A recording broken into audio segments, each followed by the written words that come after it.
pero no encontré gran cosa. Pero él me dijo que no había información, pues apenas están con las pruebas, y es lógico, son las pruebas, luego la producción y finalmente el lanzamiento, donde ya encontraremos el mundo de información al respecto, y se tiene una proyección de 4 años para que se haga una fabricación masiva de dicho artefacto.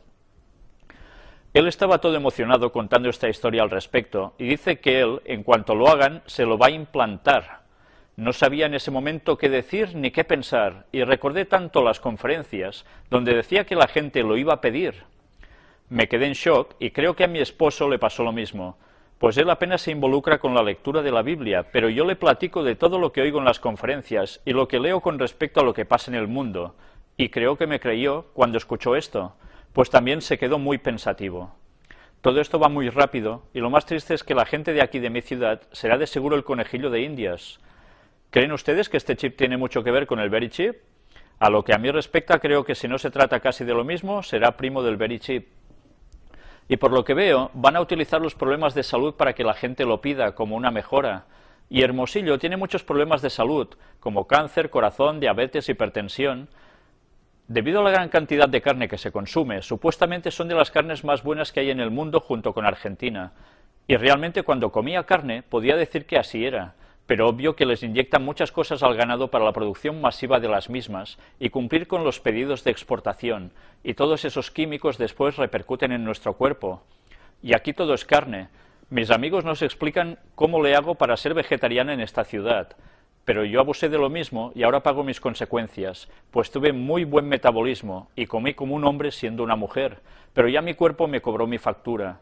Pero sé, por el tipo de alimentación y la imitación con USA, por la cercanía que tenemos, que vendrán problemas de salud mayores y a mucha gente en esta ciudad el cuerpo les cobrará también factura, por la cultura que hay en la alimentación.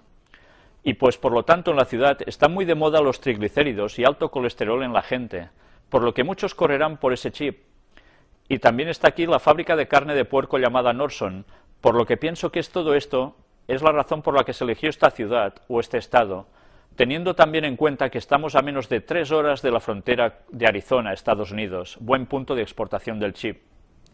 Lo que sí están pasando cosas raras, es una ciudad no muy grande.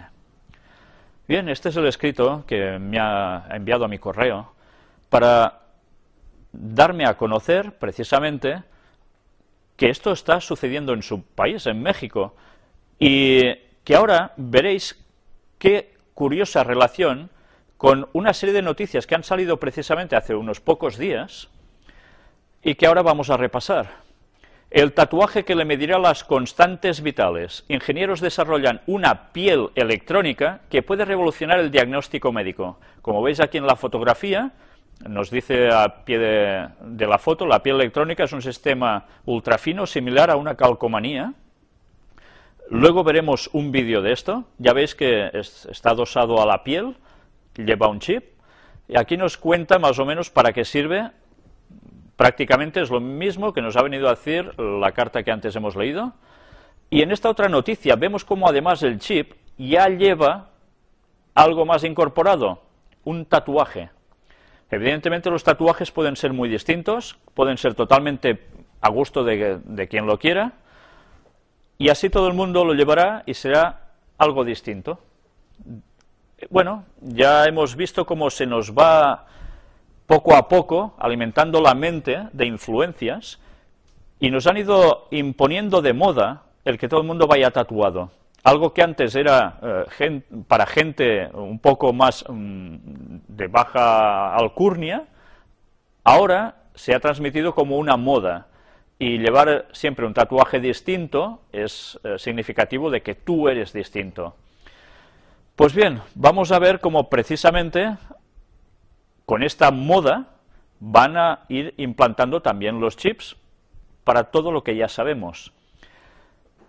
Aquí lo tenéis más cerca y aquí tenéis también parte de la explicación. Esta fotografía de esta noticia en La Vanguardia os la he querido mostrar porque, si veis, esta piel, como la están arrancando, esta piel que lógicamente no es piel humana, lleva el chip incorporado y la están arrancando de la frente. Bueno, me ha recordado a la profecía de Apocalipsis cuando precisamente dice que para comprar y vender será necesario llevar ese algo, esa marca en la mano derecha o en la frente, ¿no? Ya sabemos que, evidentemente, la marca de la bestia es el domingo, que se va a implantar por todas partes, pero que también para comprar y vender hace falta algo, y es lo que hemos explicado ya tanto en las conferencias, ¿no? Este sistema que tienen ya previsto utilizar para que el dinero en metálico vaya desapareciendo y todas las transacciones comerciales las hagamos a través de esto, con el control que eso implica. Aquí tenéis el resto del artículo, es interesante ver cómo funciona todo. Y ahora ya vamos a mostrar en un vídeo la explicación de, bueno, no es hablado, ya lo veréis, la explicación de cómo se aplica este tatuaje con chip.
Bien, ya hemos visto la aplicación, qué fácil, cómo resiste, cómo se puede llegar a arrugar, cómo se puede mojar, no le pasa absolutamente nada.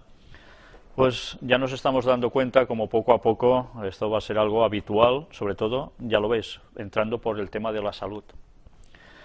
Pero vamos a pasar a otro vídeo que teóricamente tampoco tiene nada que ver, porque son es un vídeo sobre no solo un papa, veremos dos papas, los dos últimos. La segunda parte vais a ver que es uno que ya habíamos pasado aquí, pero para que veáis la comparativa con lo que también ha dicho el papa actual. Pero tened presente que lo que vais a ver ahora no es una grabación del Papa en estos días que está en Alemania. Esto lo vamos a dejar precisamente, si Dios quiere, para la próxima conferencia, cuando haya terminado esta visita. Ahora está plenamente allí. Ya os adelanto que está siendo impresionante las cosas que están aconteciendo con las frases que se están diciendo, tanto para unos como para otros. Pero sí quiero remitiros a que este vídeo que vais a ver ahora es de cuando el Papa básicamente fue elegido. O sea, que ya hace unos años de esto. Y no tiene nada que ver con el chip, ¿no? Pero ya sabemos quién está detrás de todo esto. Pero si sabemos que lo del chip va a funcionar precisamente para el nuevo orden mundial, vamos a ver quién habla precisamente de nuevo orden mundial.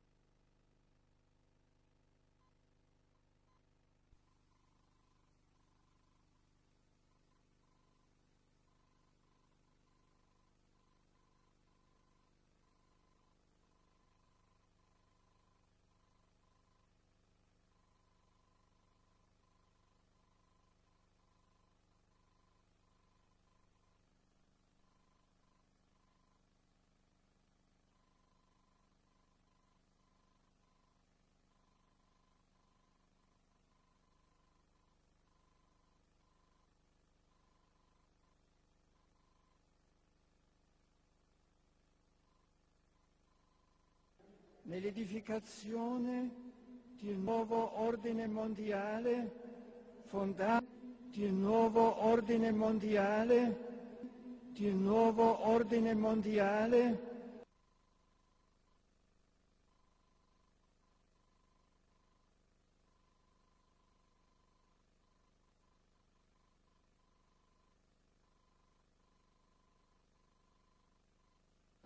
Uomo moderno, adulto eppure talora debole nel pensiero e nella volontà, lasciati prenda per mano dal bambino di Betlemme, non temere, fidati di lui.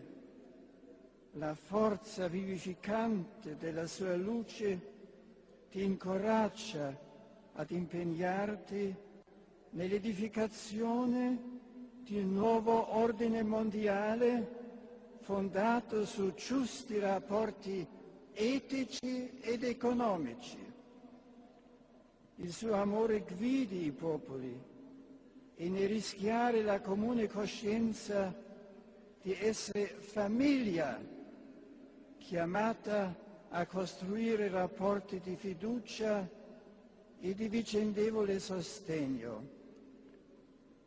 L'umanità unita potrà affrontare i tanti e preoccupanti problemi del momento presente, dalla minaccia terroristica alle condizioni di umiliante povertà in cui vivono milioni di esseri umani, dalla proliferazione delle armi alle pandemie e al degrado ambientale che pone a rischio il futuro del pianeta.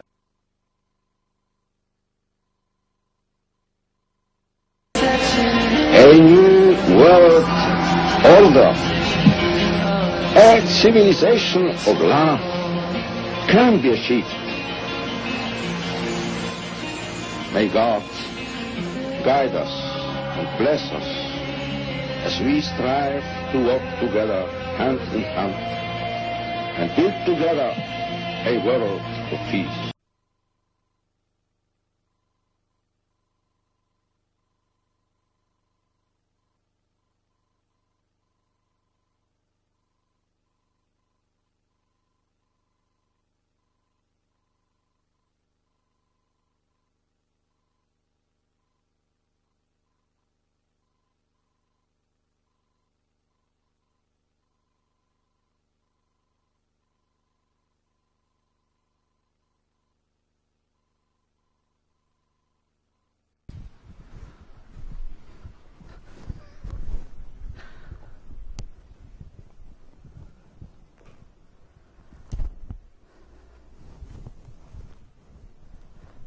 Bien, pues ya hemos visto este vídeo donde en el mensaje de Navidad del año 2005, cuando fue elegido precisamente, ya empezaba a hablar del nuevo orden mundial. Si os habéis dado cuenta en el contexto en que él suelta este mensaje, es en un momento en el cual está describiendo la situación del mundo y no sé si nos hemos percatado, porque él habla de una ética, etcétera, etcétera. Curiosamente, en el año 2005 había crisis, la gran crisis que ahora estamos, en 2011, ¿no? Y él ya estaba hablando de un modo como que hacía falta esa ética. Con el paso de estos pocos años, nos están diciendo que la crisis, y esto lo hemos visto a lo largo de todas las conferencias, en las noticias que hemos venido presentando, no paran de hablarnos de que hace falta una ética para el sistema económico mundial. Y a nivel de políticos, a nivel de economía, a nivel de lo que haga falta. No solo ha hablado de esto, ha hablado de pobreza extrema, ha hablado de otras situaciones. Pues bien, qué curioso que ellos siempre se anticipen tan bien a los tiempos. Por algo debe ser. Y hemos repasado como también Juan Pablo II dijo exactamente lo mismo, nuevo orden mundial. De hecho, lo que suele decir Benedicto XVI es bastante eco de lo que ya decía Juan Pablo II, pero lo va amplificando, porque ahora lo que era futuro, evidentemente en esa época, lo que ellos iban ya diciendo y preparando el terreno, ahora ya estamos en eso. Y entonces ahora lo que hace Benedicto XVI es terminar de poner los puntos sobre las is y recalcar que esos cambios son necesarios, porque ya estamos en ese periodo.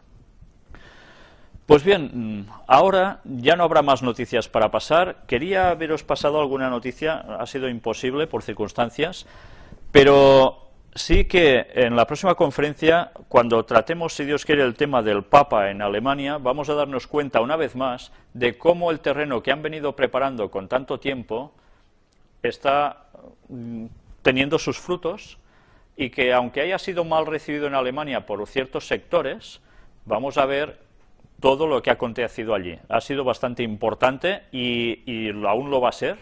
Recordemos que estaba del 22 al 25 de este mes. Y bien, habrá un antes y un después de la visita del Papa a Alemania. Ya hablaremos largamente de eso. Ahora ya, sin más, vamos a pasar a la segunda parte del tema de los antediluvianos.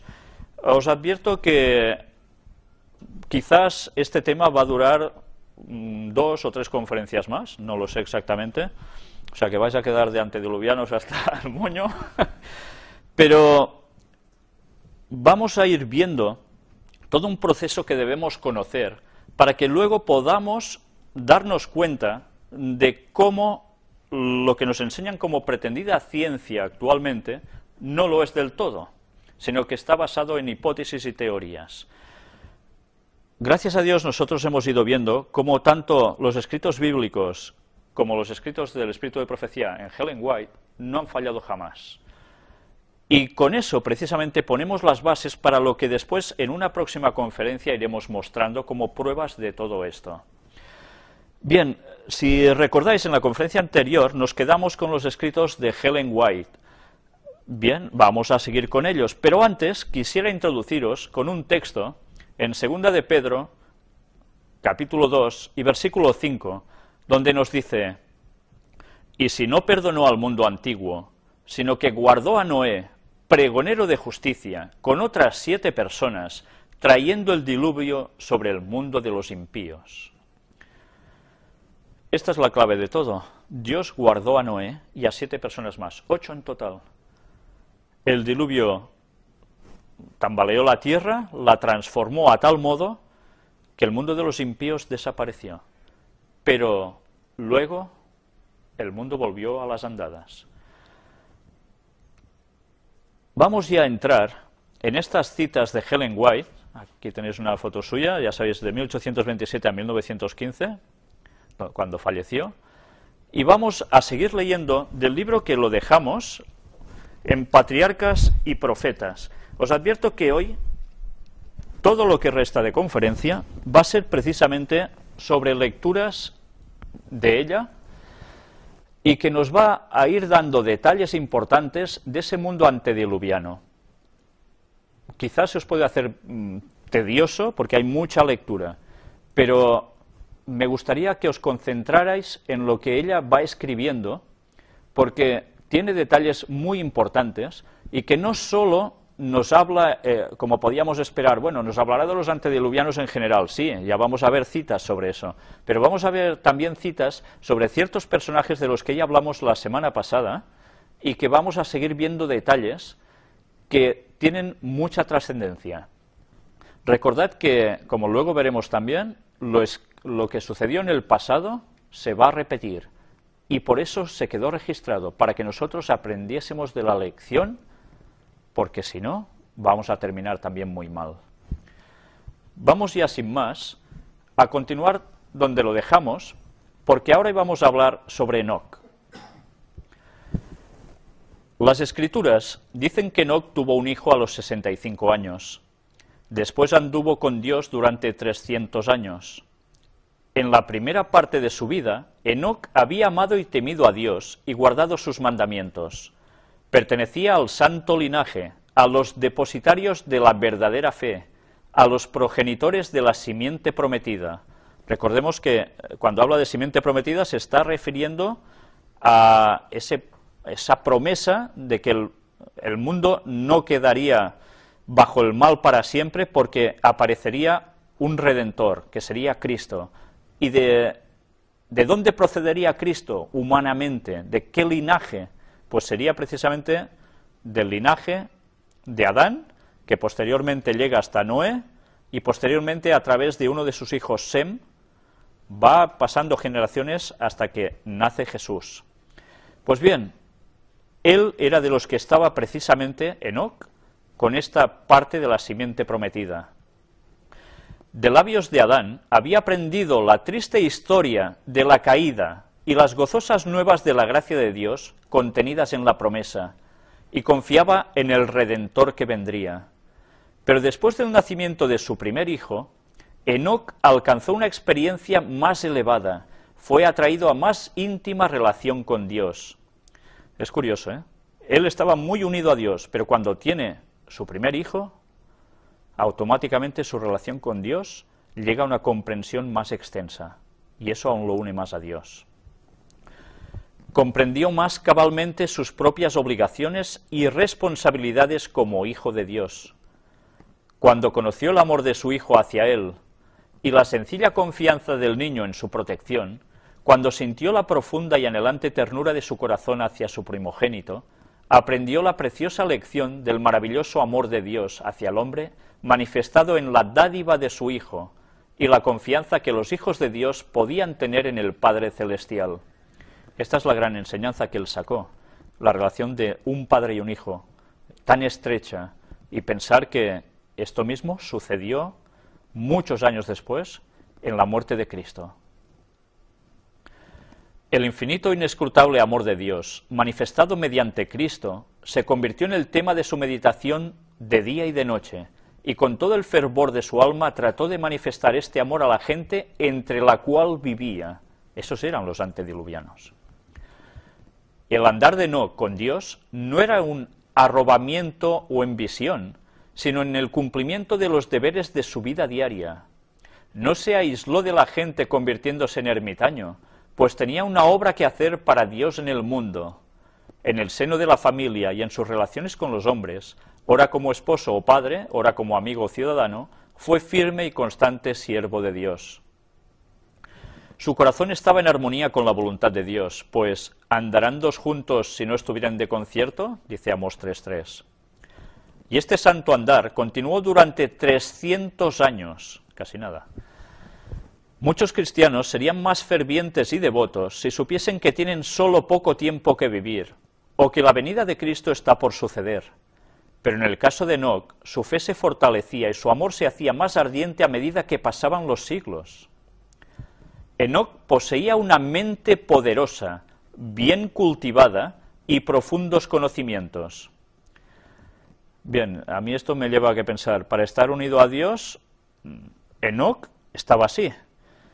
Evidentemente esto se podía hacer aplicándonoslo a nosotros ahora, viendo culebrones, seriales por televisión absurdos que enseñan todo lo malo, distrayéndonos con mil y una cosas banales.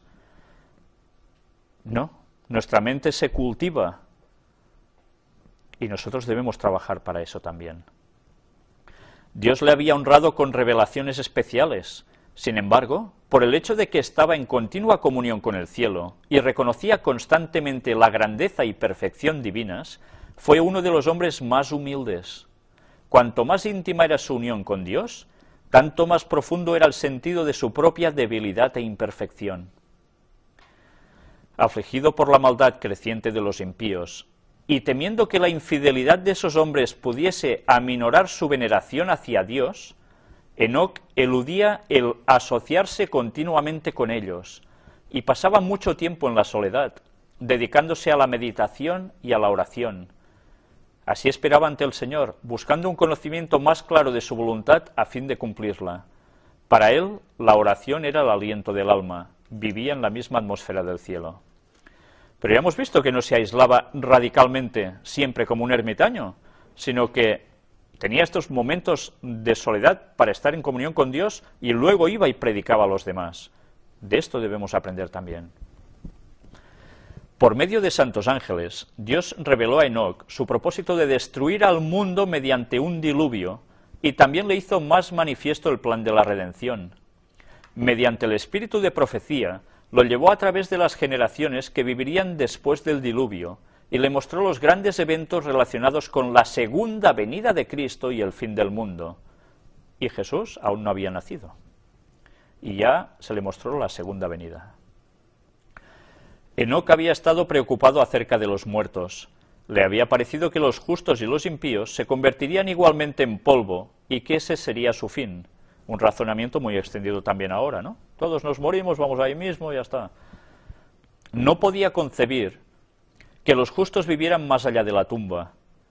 En visión profética se le instruyó concerniente a la muerte de Cristo y se le mostró su venida en gloria, acompañado de todos los santos ángeles para rescatar a su pueblo de la tumba, lo que implica una resurrección. También vio la corrupción que habría en el mundo cuando Cristo viniera por segunda vez, y habría una generación presumida, jactanciosa y empecinada, que negaría al único Dios y al Señor Jesucristo, pisoteando la ley y despreciando la redención. Vio a los justos coronados de gloria y honor y a los impíos desechados de la presencia del Señor y destruidos por el fuego. Ya veis la descripción que hace aquí de cómo serían los tiempos de la segunda venida de Jesús. No sé si nos damos cuenta que esto encaja con el perfil de humanidad y de mundo que estamos teniendo ahora. El momento se está acercando. De ahí la importancia de sacar máximo provecho a lo que se nos escribe sobre Enoc. Enoc se convirtió en el predicador de la justicia e hizo saber al pueblo lo que Dios le había revelado. Los que temían al Señor buscaban a este hombre santo para compartir su instrucción y sus oraciones. También trabajó públicamente, dando los mensajes de Dios a todos los que querían oír las palabras de advertencia. Su obra no se limitaba a los descendientes de Set, a los que seguían lo que Dios quería. En la tierra donde Caín había tratado de huir de la divina presencia, el profeta de Dios dio a conocer las maravillosas escenas que había presenciado en visión. O sea que fue a tierra de gente no convertida a Dios. He aquí, dijo, el Señor es venido con sus santos millares, a hacer juicio contra todos, y a convencer a todos los impíos, de entre ellos tocante a todas sus obras de impiedad que han hecho impíamente. Esto está escrito por Judas en el Nuevo Testamento, versículos 14 y 15, y hacen referencia a unas palabras proféticas de Enoc hablando del retorno de Jesús, la segunda venida. Enoc condenaba intrépidamente el pecado, mientras predicaba el amor de Dios en Cristo a la gente de aquel entonces, y les rogaba que abandonaran sus malos caminos, reprobaba la prevaleciente iniquidad y amonestaba a los hombres de su generación, manifestándoles que vendría el juicio sobre los transgresores.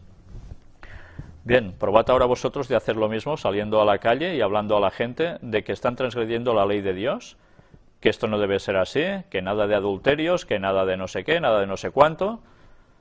¿Y qué reacción vais a esperar? Que pocos van a reaccionar, evidentemente. Eso pasó ya entonces. Pero él no se arrugó, dijo las cosas. El Espíritu de Cristo habló por medio de Enoc y se manifestaba no solo en expresiones de amor, compasión y súplica, pues los santos hombres no hablan solo palabras halagadoras. Dios pone en el corazón y en los labios de sus mensajeros las verdades que han de expresar a la gente, verdades agudas y cortantes como una espada de dos filos. Ahora parece ser que se quiere que solo se profetice de cosas buenas, cuando los profetas de Dios siempre han dicho las cosas como realmente eran. El poder de Dios que obraba con su siervo se hacía sentir entre los que le oían.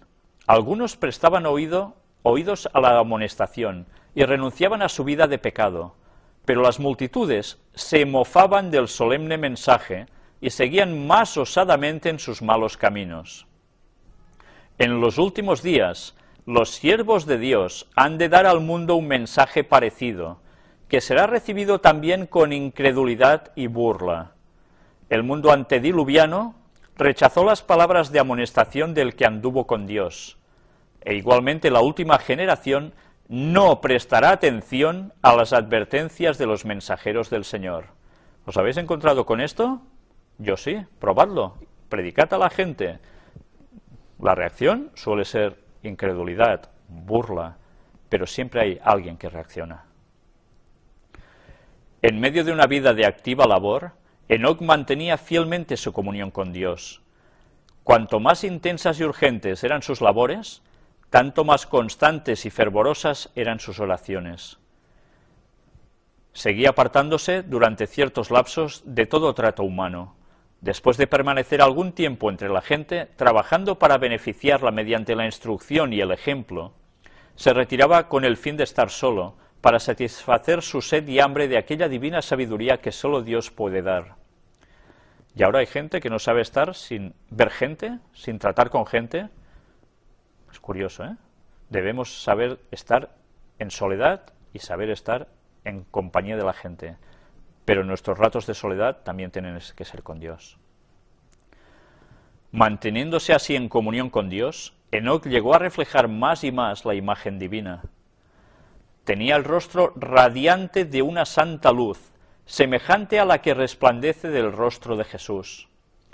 Cuando regresaba de estar en comunión con Dios, hasta los impíos miraban con reverencia ese sello del cielo en su semblante. Impresionante.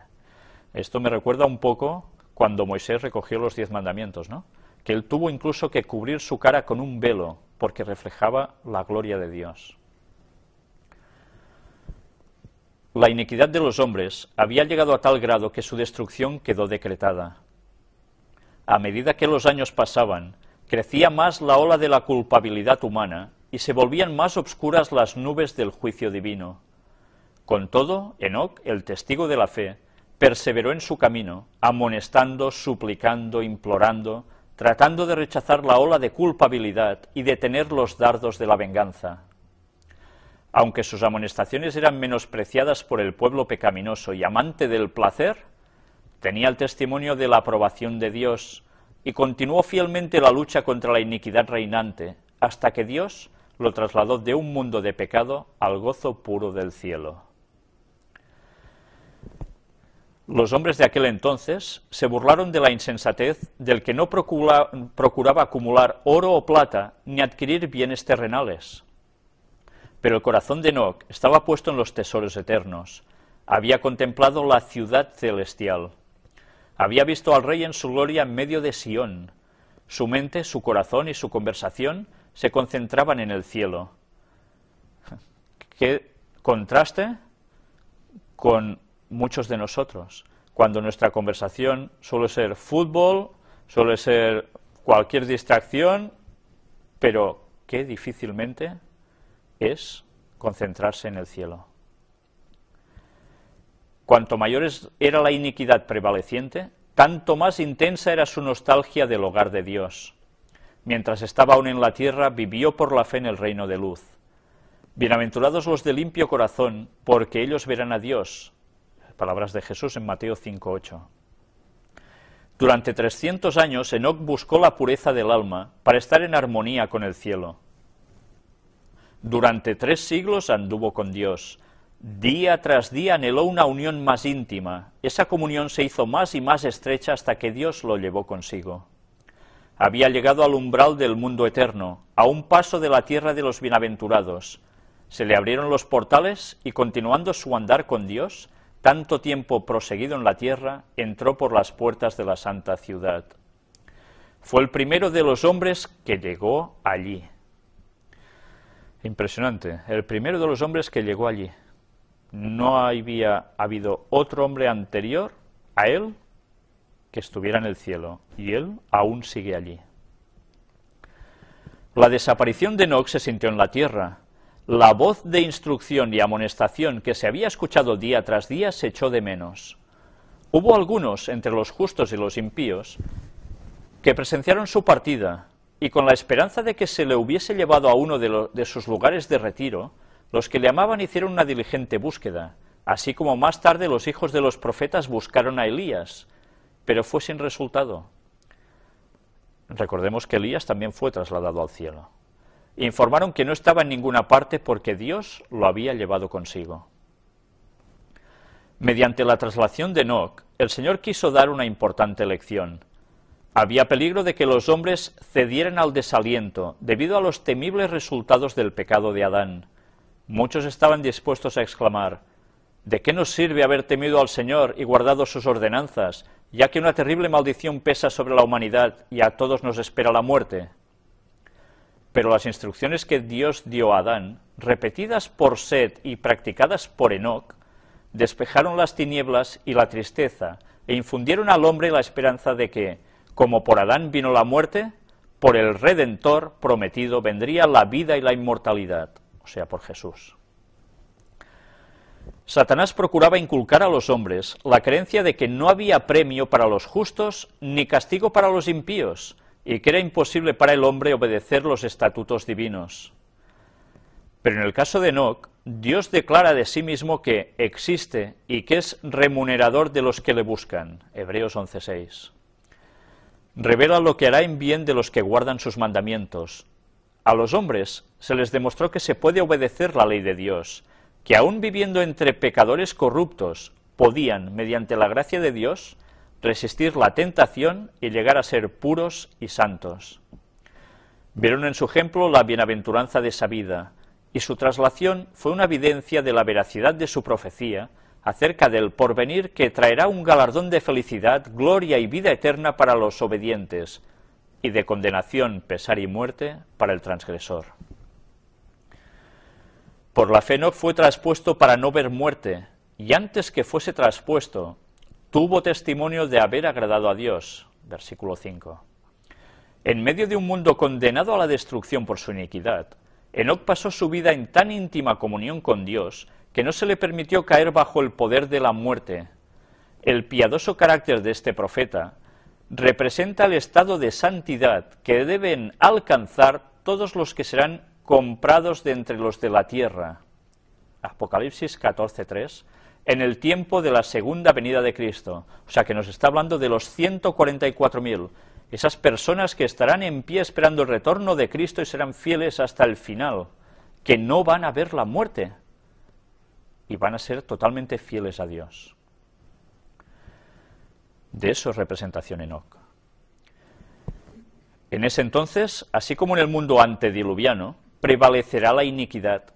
Siguiendo los impulsos de su corrupto corazón y las enseñanzas de una filosofía engañosa, el hombre se rebelará contra la autoridad del cielo. Pero así como Enoc, el pueblo de Dios buscará la pureza de corazón y la conformidad con la voluntad de su Señor, hasta que refleje la imagen de Cristo. Tal como lo hizo Enoc, anunciarán al mundo la segunda venida del Señor y los juicios que merecerá la transgresión, y mediante su conversación y ejemplos santos condenarán los pecados de los impíos. Así como Enoc fue trasladado al cielo antes de la destrucción del mundo por el diluvio, así también los justos vivos serán traspuestos de la tierra antes de la destrucción por el fuego. Pero atención, no es ningún arrebatamiento secreto, como se está inculcando en muchas iglesias evangélicas y pentecostales, no. Esto es justo cuando Cristo vuelve, que se los lleva, pero luego el mundo es destruido. Bueno, el fuego ya los destruye a este mundo en general, pero ellos son arrebatados para que esto no les suceda. Pero no es un arrebatamiento anterior a la segunda venida de Jesús, como se quiere enseñar.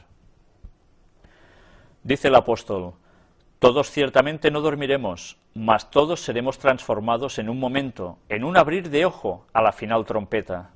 O sea que hay una transformación de nuestra materia en ese momento. Porque el mismo Señor, con aclamación, con voz de arcángel y con trompeta de Dios, descenderá del cielo. Porque será tocada la trompeta, y los muertos serán levantados sin corrupción, y nosotros seremos transformados. Los muertos en Cristo resucitarán primero, luego nosotros, los que vivimos, los que quedamos, juntamente con ellos seremos arrebatados en las nubes a recibir al Señor en el aire, y así estaremos siempre con el Señor. Por tanto, consolaos los unos a los otros en estas palabras. Textos de 1 Corintios 15, 51 y 52 y 1 Tesalonicenses 4, del 16 al 18. Démonos cuenta también como Cristo, el auténtico, cuando vuelva no pondrá sus pies en tierra. Nosotros vamos a ser arrebatados hacia arriba. Cuando Satanás venga haciéndose pasar por Jesús, él sí va a pisar la tierra. Esto lo encontraréis también en una predicación que hay junto a las conferencias que titulé La segunda venida de Jesús, donde se detalla todo esto con textos bíblicos. Y bien, si hemos visto toda esta historia de Enoc, vamos a ver en este otro libro también de Ellen White, La historia de la redención, una parte sobre Caín y Abel. Vamos a retroceder un poco en la historia. Mientras Abel justificaba el plan de Dios, Caín se enojó y su odio creció y ardió contra Abel hasta que en un arrebato de ira le dio muerte. Muchas personas se preguntan, ¿por qué lo mata? Por si los dos presentan cosas, uno fruta y el otro oveja. Bien, hay una explicación de por qué pasa toda esa situación que lleva a Caín a rebelarse contra su hermano. El Señor preguntó a Caín dónde estaba su hermano, y éste contestó con una mentira. No sé, ¿soy yo acaso guarda de mi hermano?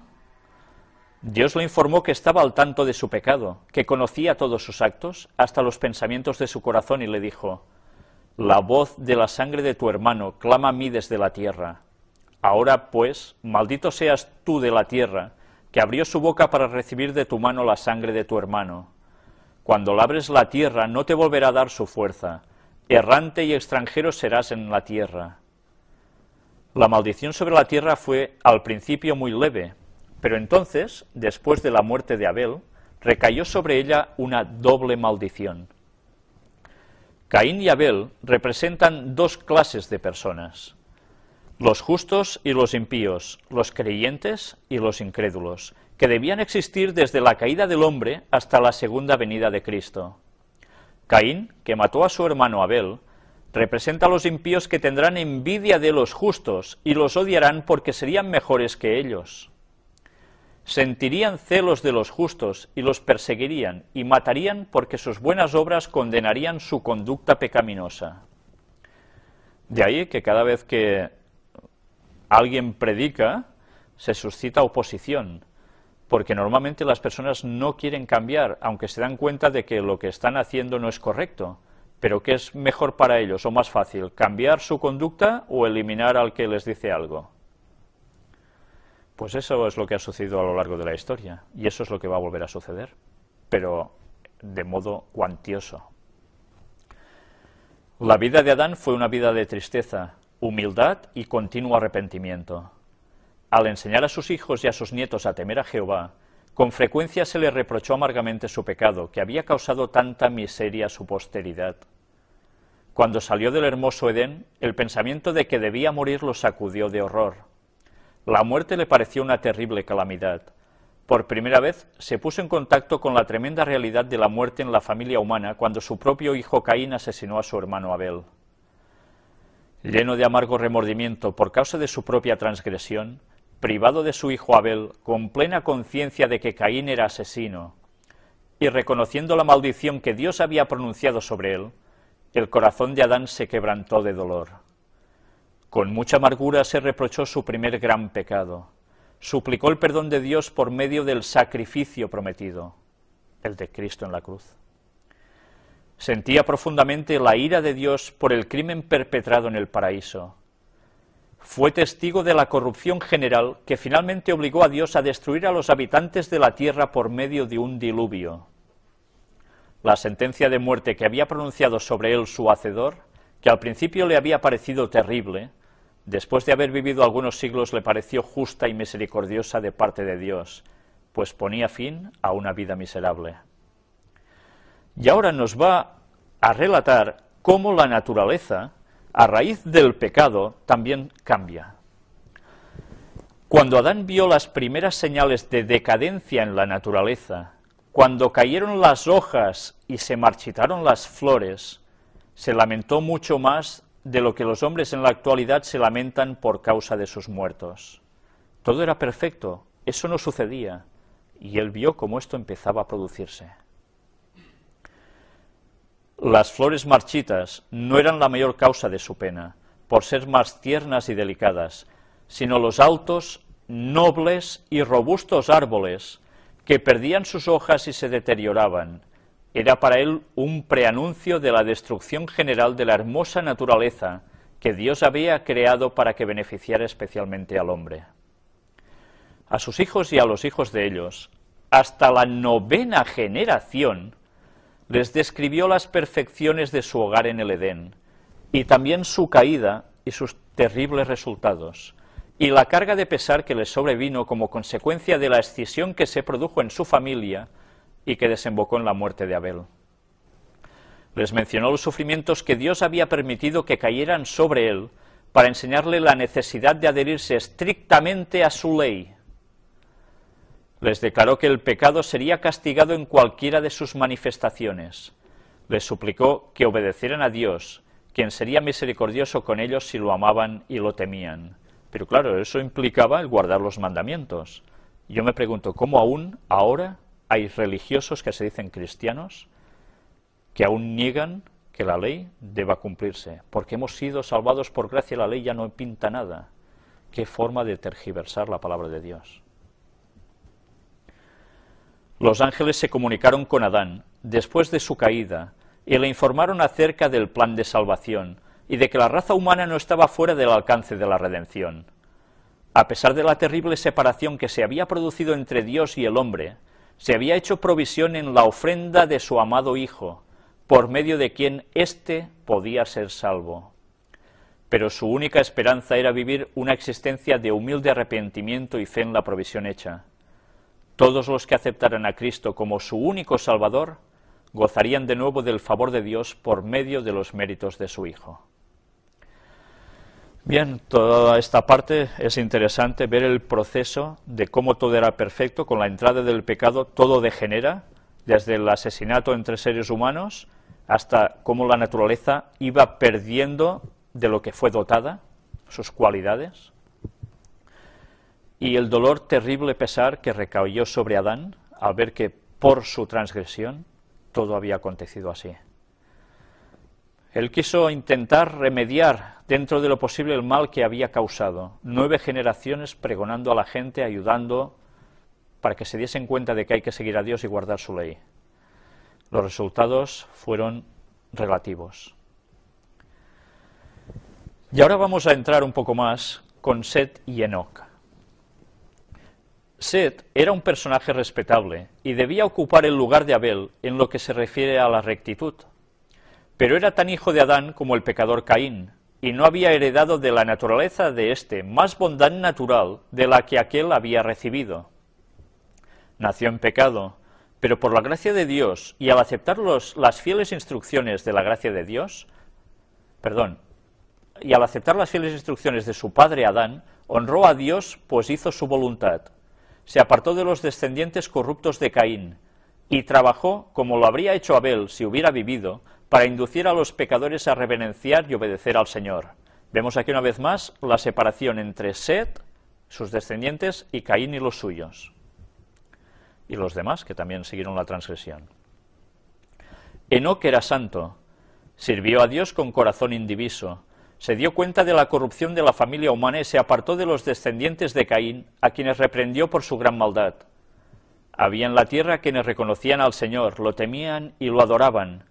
Pero el justo Enoc se sentía tan perturbado por la creciente maldad de los impíos, que no se relacionaba con ellos cada día por temor de verse afectado por su infidelidad, y que sus pensamientos no siempre se dirigieran a Dios con la santa reverencia que merecía su carácter excelso.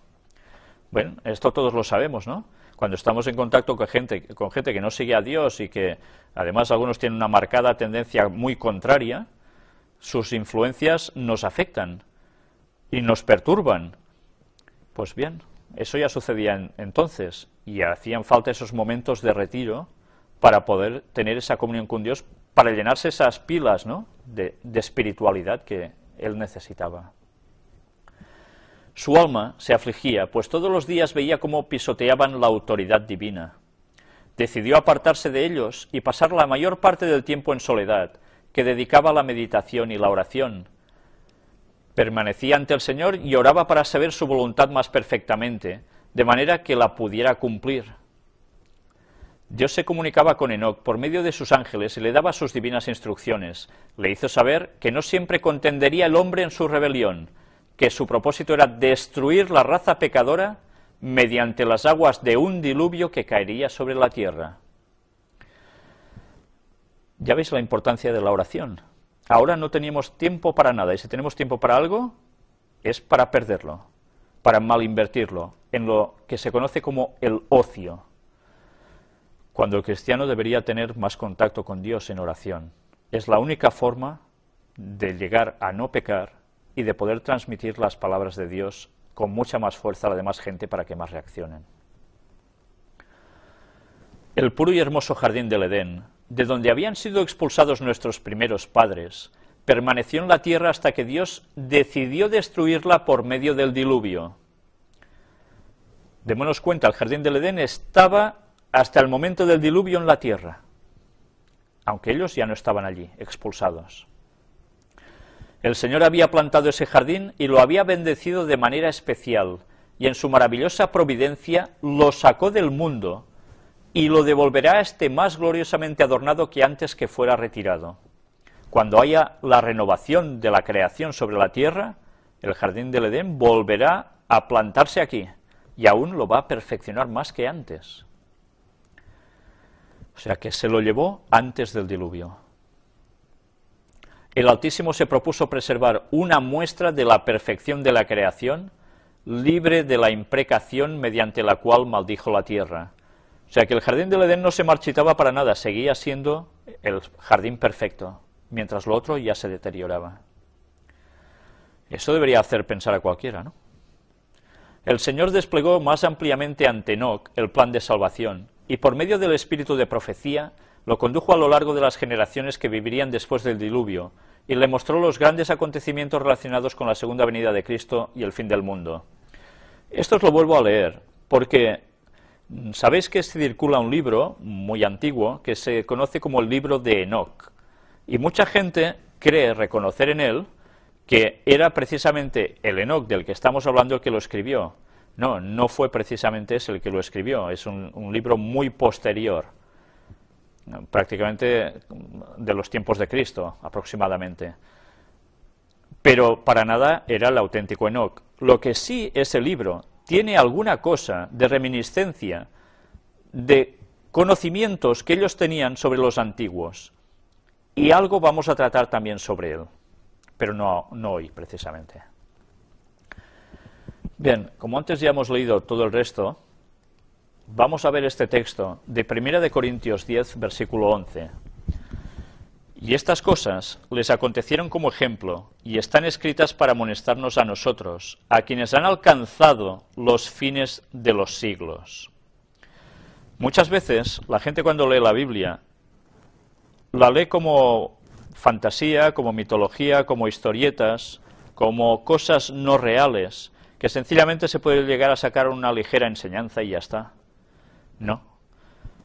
Lo que se escribió en lo antiguo fue registrado para nosotros, a quienes han alcanzado los fines de los siglos. Cuando nosotros estamos esperando ahora la segunda venida de Jesús, porque por las señales sabemos que está muy cercano ese momento, debemos aprender de todo lo registrado allí, porque la historia se va a repetir, y ya lo estamos viendo cómo está siendo así. A través de estas conferencias de los antediluvianos vamos a ver cosas que realmente van a sorprender a muchas personas, porque veremos detalles de cosas que hacían los antediluvianos que ahora están sucediendo también. Y no hablo tan solo de comportamiento humano, sino de muchas otras cosas. Pero bien, todo lo mostraremos en su momento. Ahora primero pongamos las bases. Vamos a seguir leyendo en Patriarcas y Profetas, referente también al mismo tema. Todo el universo presenció las escenas del Sinaí.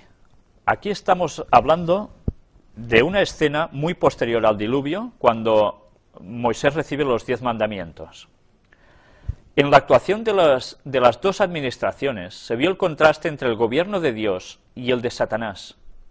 Otra vez, los inmaculados habitantes de los otros mundos volvieron a ver los resultados de la apostasía de Satanás y la clase de gobierno que él habría establecido en el cielo si se le hubiera dejado dominar. ¿Os habéis dado cuenta de que aquí Helen White habla de habitantes de otros mundos? No está hablando de ángeles, está hablando de personas, de seres, que viven en otros mundos. También hay gente en otros mundos, y algún día hablaremos también sobre ellos. Al hacer que los hombres violaran el segundo mandamiento, Satanás se propuso degradar el concepto que tenían del ser divino. Anulando el cuarto mandamiento, el del sábado, les haría olvidar completamente a Dios.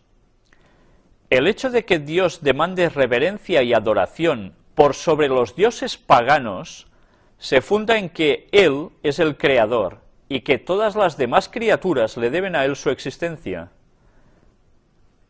No nos creó, dice aquí, ningún marcianito, ni venimos por casualidad.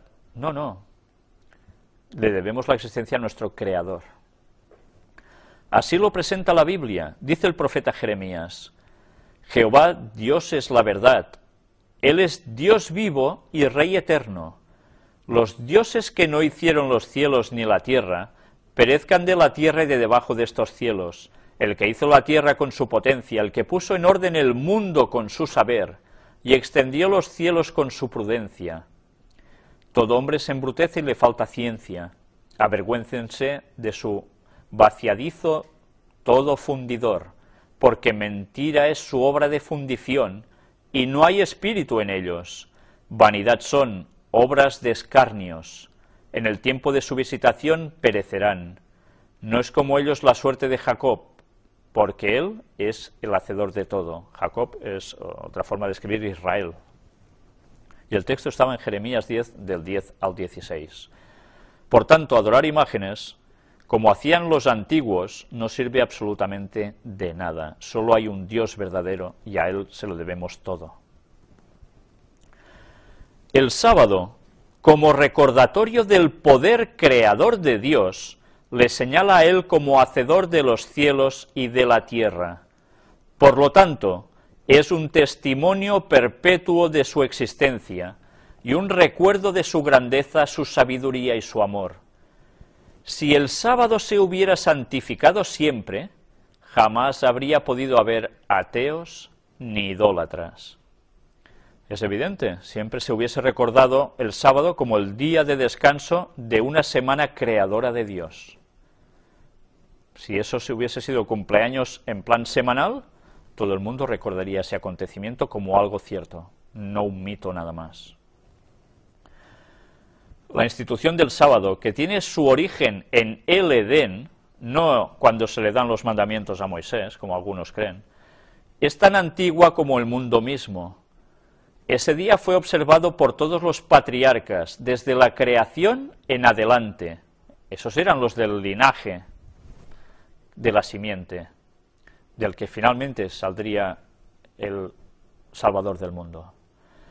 Durante su servidumbre en Egipto, los israelitas fueron obligados por sus amos a violar el sábado y perdieron en gran parte el conocimiento de su santidad.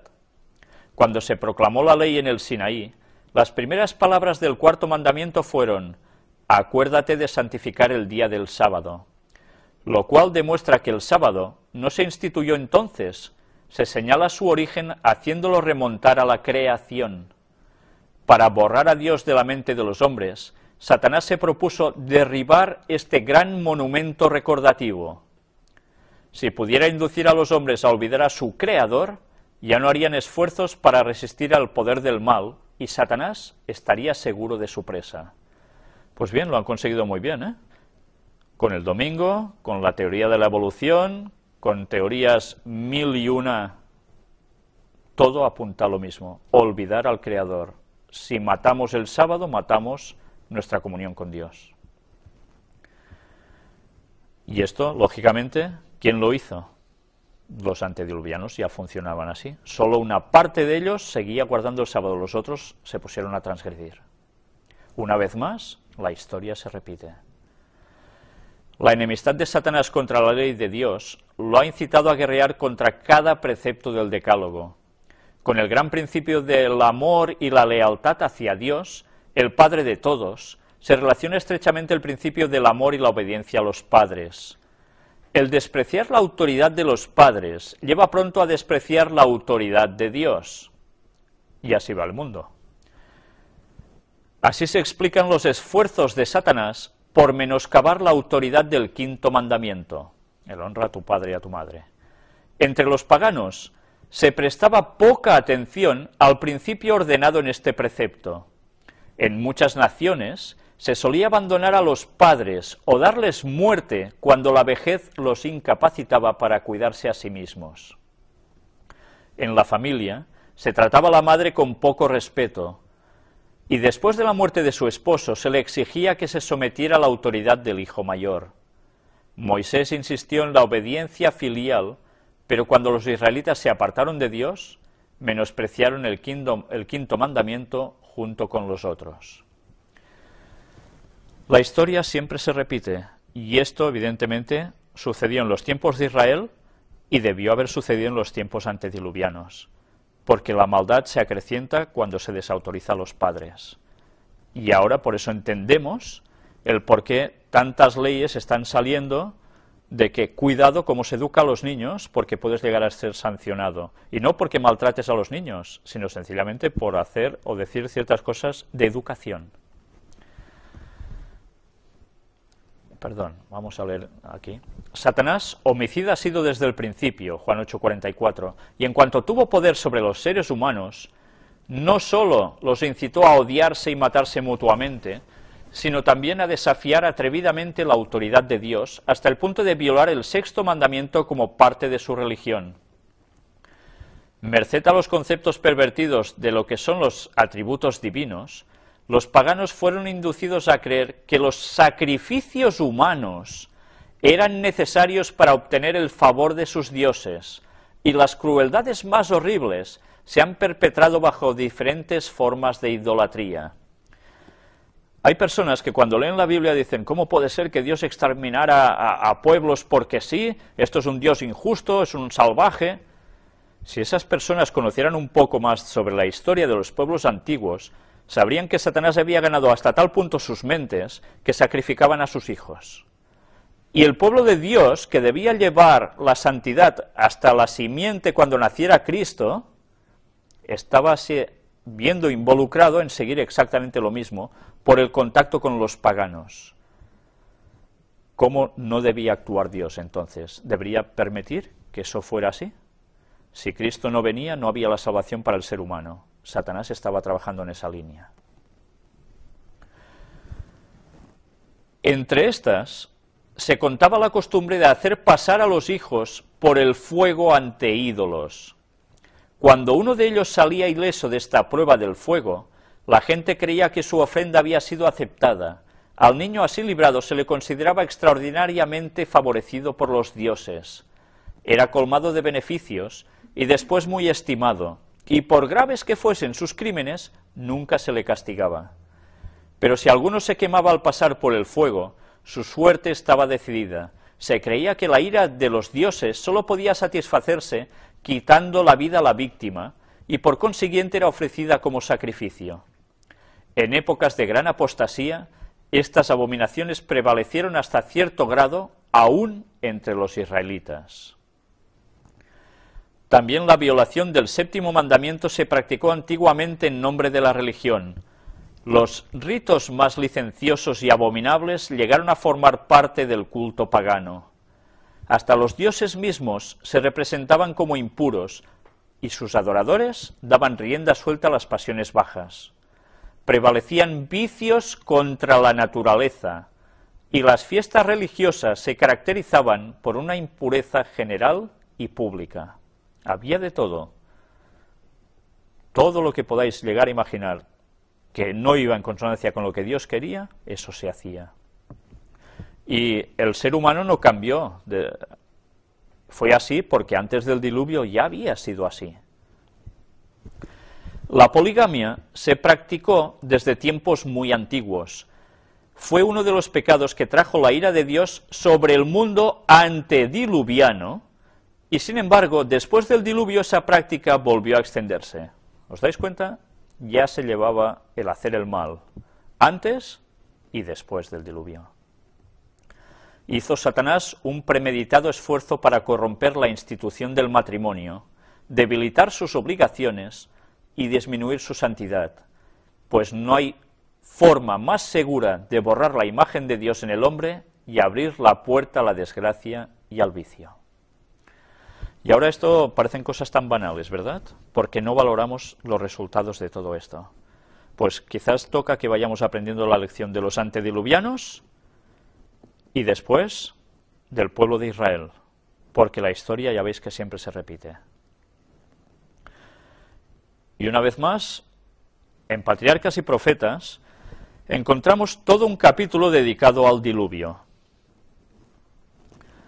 En los días de Noé, pesaba sobre la tierra una doble maldición como consecuencia de la transgresión de Adán y del asesinato cometido por Caín.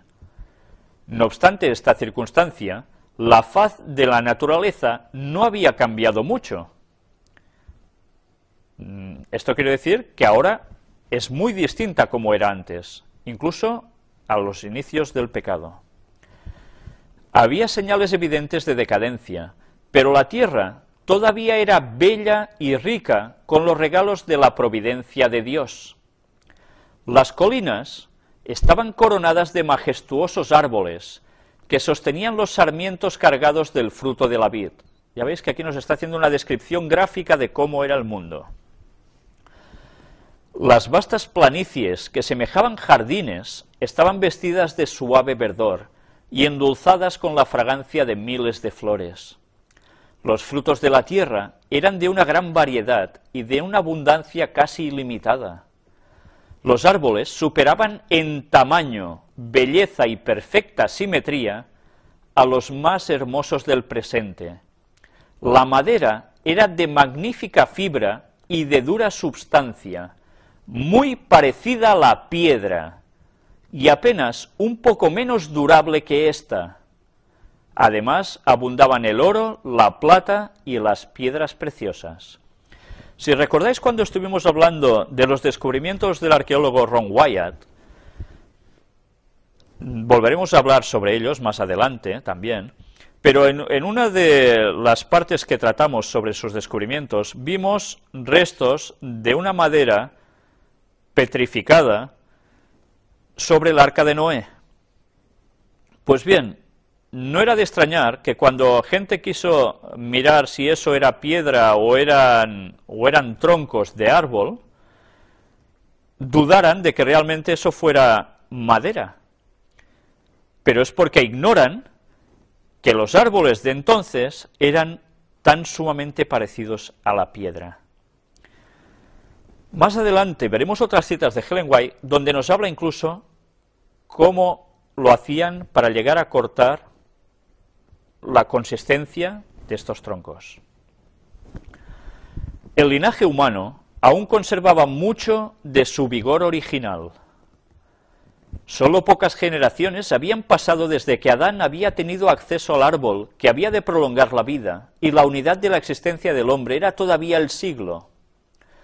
Si aquellas personas dotadas de longevidad hubieran dedicado al servicio de Dios sus excepcionales facultades para hacer planes y ejecutarlos, habrían hecho del nombre de su Creador un motivo de alabanza en la tierra, y habrían cumplido el motivo por el cual Él les dio la vida. Pero dejaron de hacerlo. Había muchos gigantes, hombres de gran estatura y fuerza, renombrados por su sabiduría, hábiles para proyectar las más sutiles y maravillosas obras. Pero la culpa en que incurrieron al dar rienda suelta a la iniquidad fue proporcional a su pericia y habilidad mentales. Ya veis que nos está hablando de gente gigante, fornida, superinteligente, pero también sumamente mala.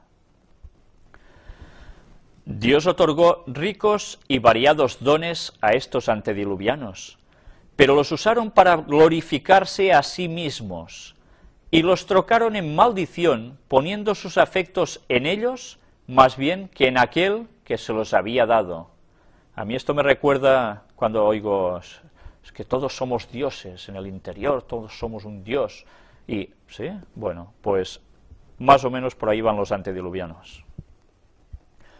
Emplearon el oro y la plata, las piedras preciosas y las maderas selectas en la construcción de mansiones para sí, y trataron de superarse unos a otros en el embellecimiento de sus moradas con las más hábiles obras del ingenio humano.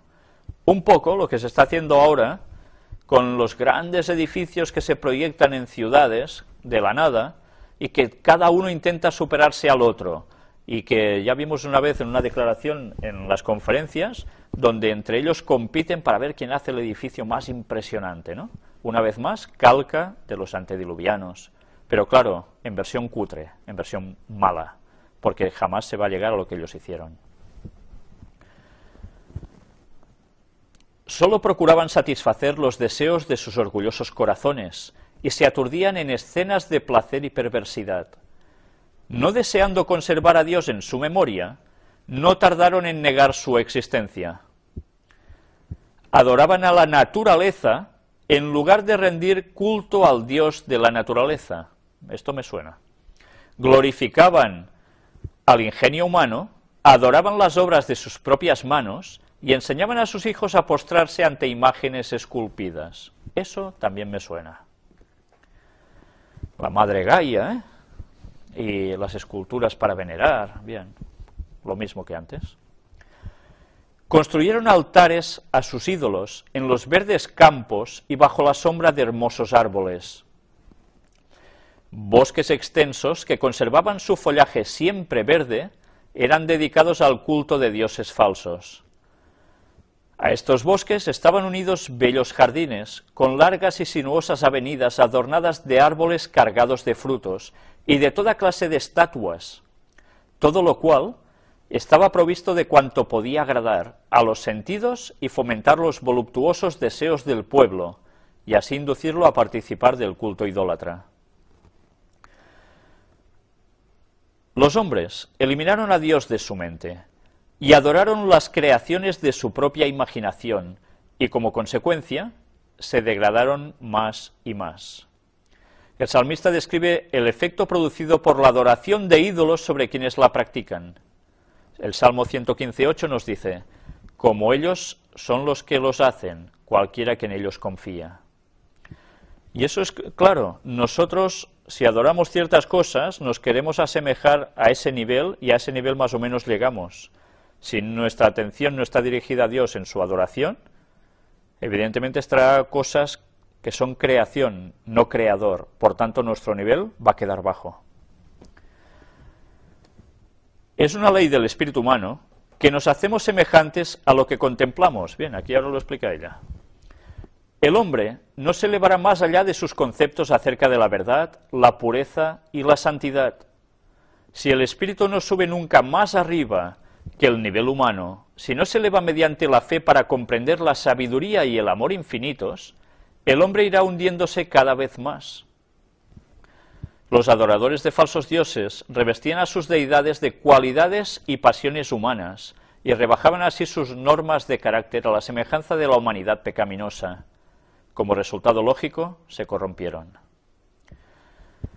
Y vio Jehová que la malicia de los hombres era mucha en la tierra, y que todo designio de los pensamientos del corazón de ellos era de continuo solamente el mal.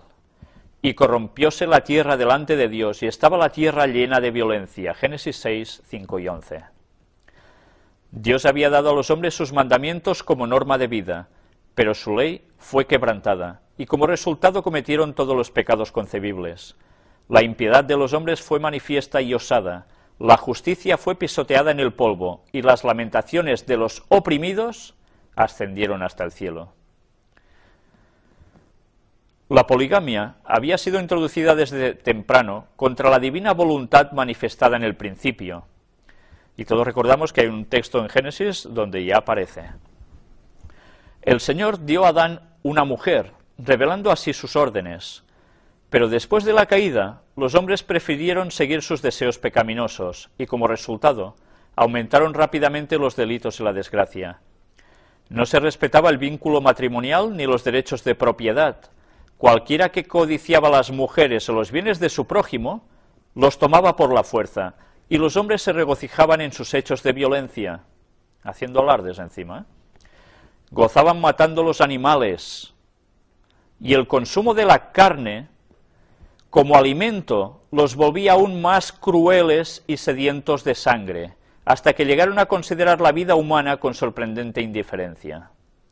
Y esto es algo que muchas veces nosotros no nos paramos a pensar. Comer carne, sobre todo en exceso, altera nuestro sistema nervioso, incita además nuestras pasiones, por eso se suele ser más agresivo, y las personas que luego pasan a un régimen vegetariano se lo notan, que se calman más. Bien, el consumo de carne está siendo generalizado, y más con todo lo que se les pone. Pues esto nos debería hacer pensar, porque el exceso, bueno, ya el consumo de carne y luego además en exceso, va a contribuir a la bajeza del hombre. Y recordemos que hay una cita donde nos dice que el pueblo que esté esperando a Dios en su retorno va a ser vegetariano. Por algo debe ser, es obvio. El mundo estaba en su infancia. No obstante, la iniquidad del género humano se había hecho tan profunda y general que Dios no pudo soportarla más y dijo: raeré los hombres que he criado de sobre la faz de la tierra. Versículo 7. Declaró que su espíritu no contendería para siempre con la humanidad culpable. Si los hombres no cesaban de manchar el mundo y sus ricos tesoros con sus pecados, los borraría de su creación y destruiría las cosas que con tanta delicia les había brindado. Arrebataría las bestias de los campos y la vegetación que les suministraba abundante abastecimiento de alimentos, y transformaría la bella tierra en un vasto panorama de desolación y ruina.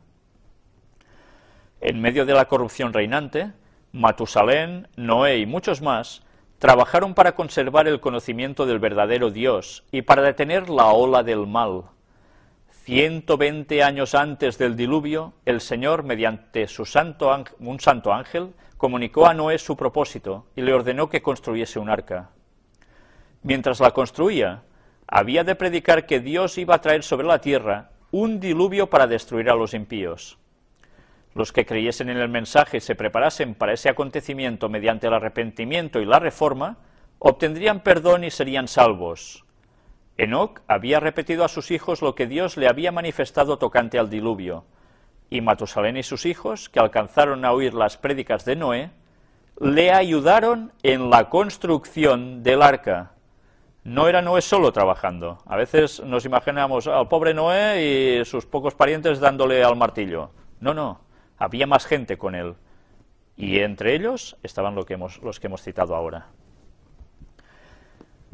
Dios dio a Noé las dimensiones exactas del arca y explícitas instrucciones acerca de todos los detalles de su construcción. La sabiduría humana no podría haber ideado una estructura de tanta solidez y durabilidad. ¿Nunca os habéis planteado el por qué cuando leéis el relato del diluvio en Génesis se da tanta explicación de cómo debía ser construida el arca? Yo no sé si la gente que duda de que eso fuera cierto se plantea el por qué se tuvo la necesidad de decir tantos detalles al respecto si eso hubiese sido una mentira. ¿Por qué darle tantas vueltas a un asunto? Cuando analizamos el relato del diluvio en las otras civilizaciones de todas partes del mundo, porque ese relato está en todas partes del mundo, nos damos cuenta de que jamás se habla con tanto detalle como habla la Biblia al respecto. Bien, los otros más o menos dan en el clavo, pero en la Biblia es absolutamente claro que los detalles indican la solidez de ese relato. Dios fue el diseñador y Noé el maestro constructor. Se construyó como el casco de un barco para que pudiese flotar en el agua, pero en ciertos aspectos se parecía más a una casa. Tenía 3 pisos, con solo una puerta en un costado. La luz entraba por la parte superior, y las distintas secciones estaban arregladas de tal manera que todas recibían luz.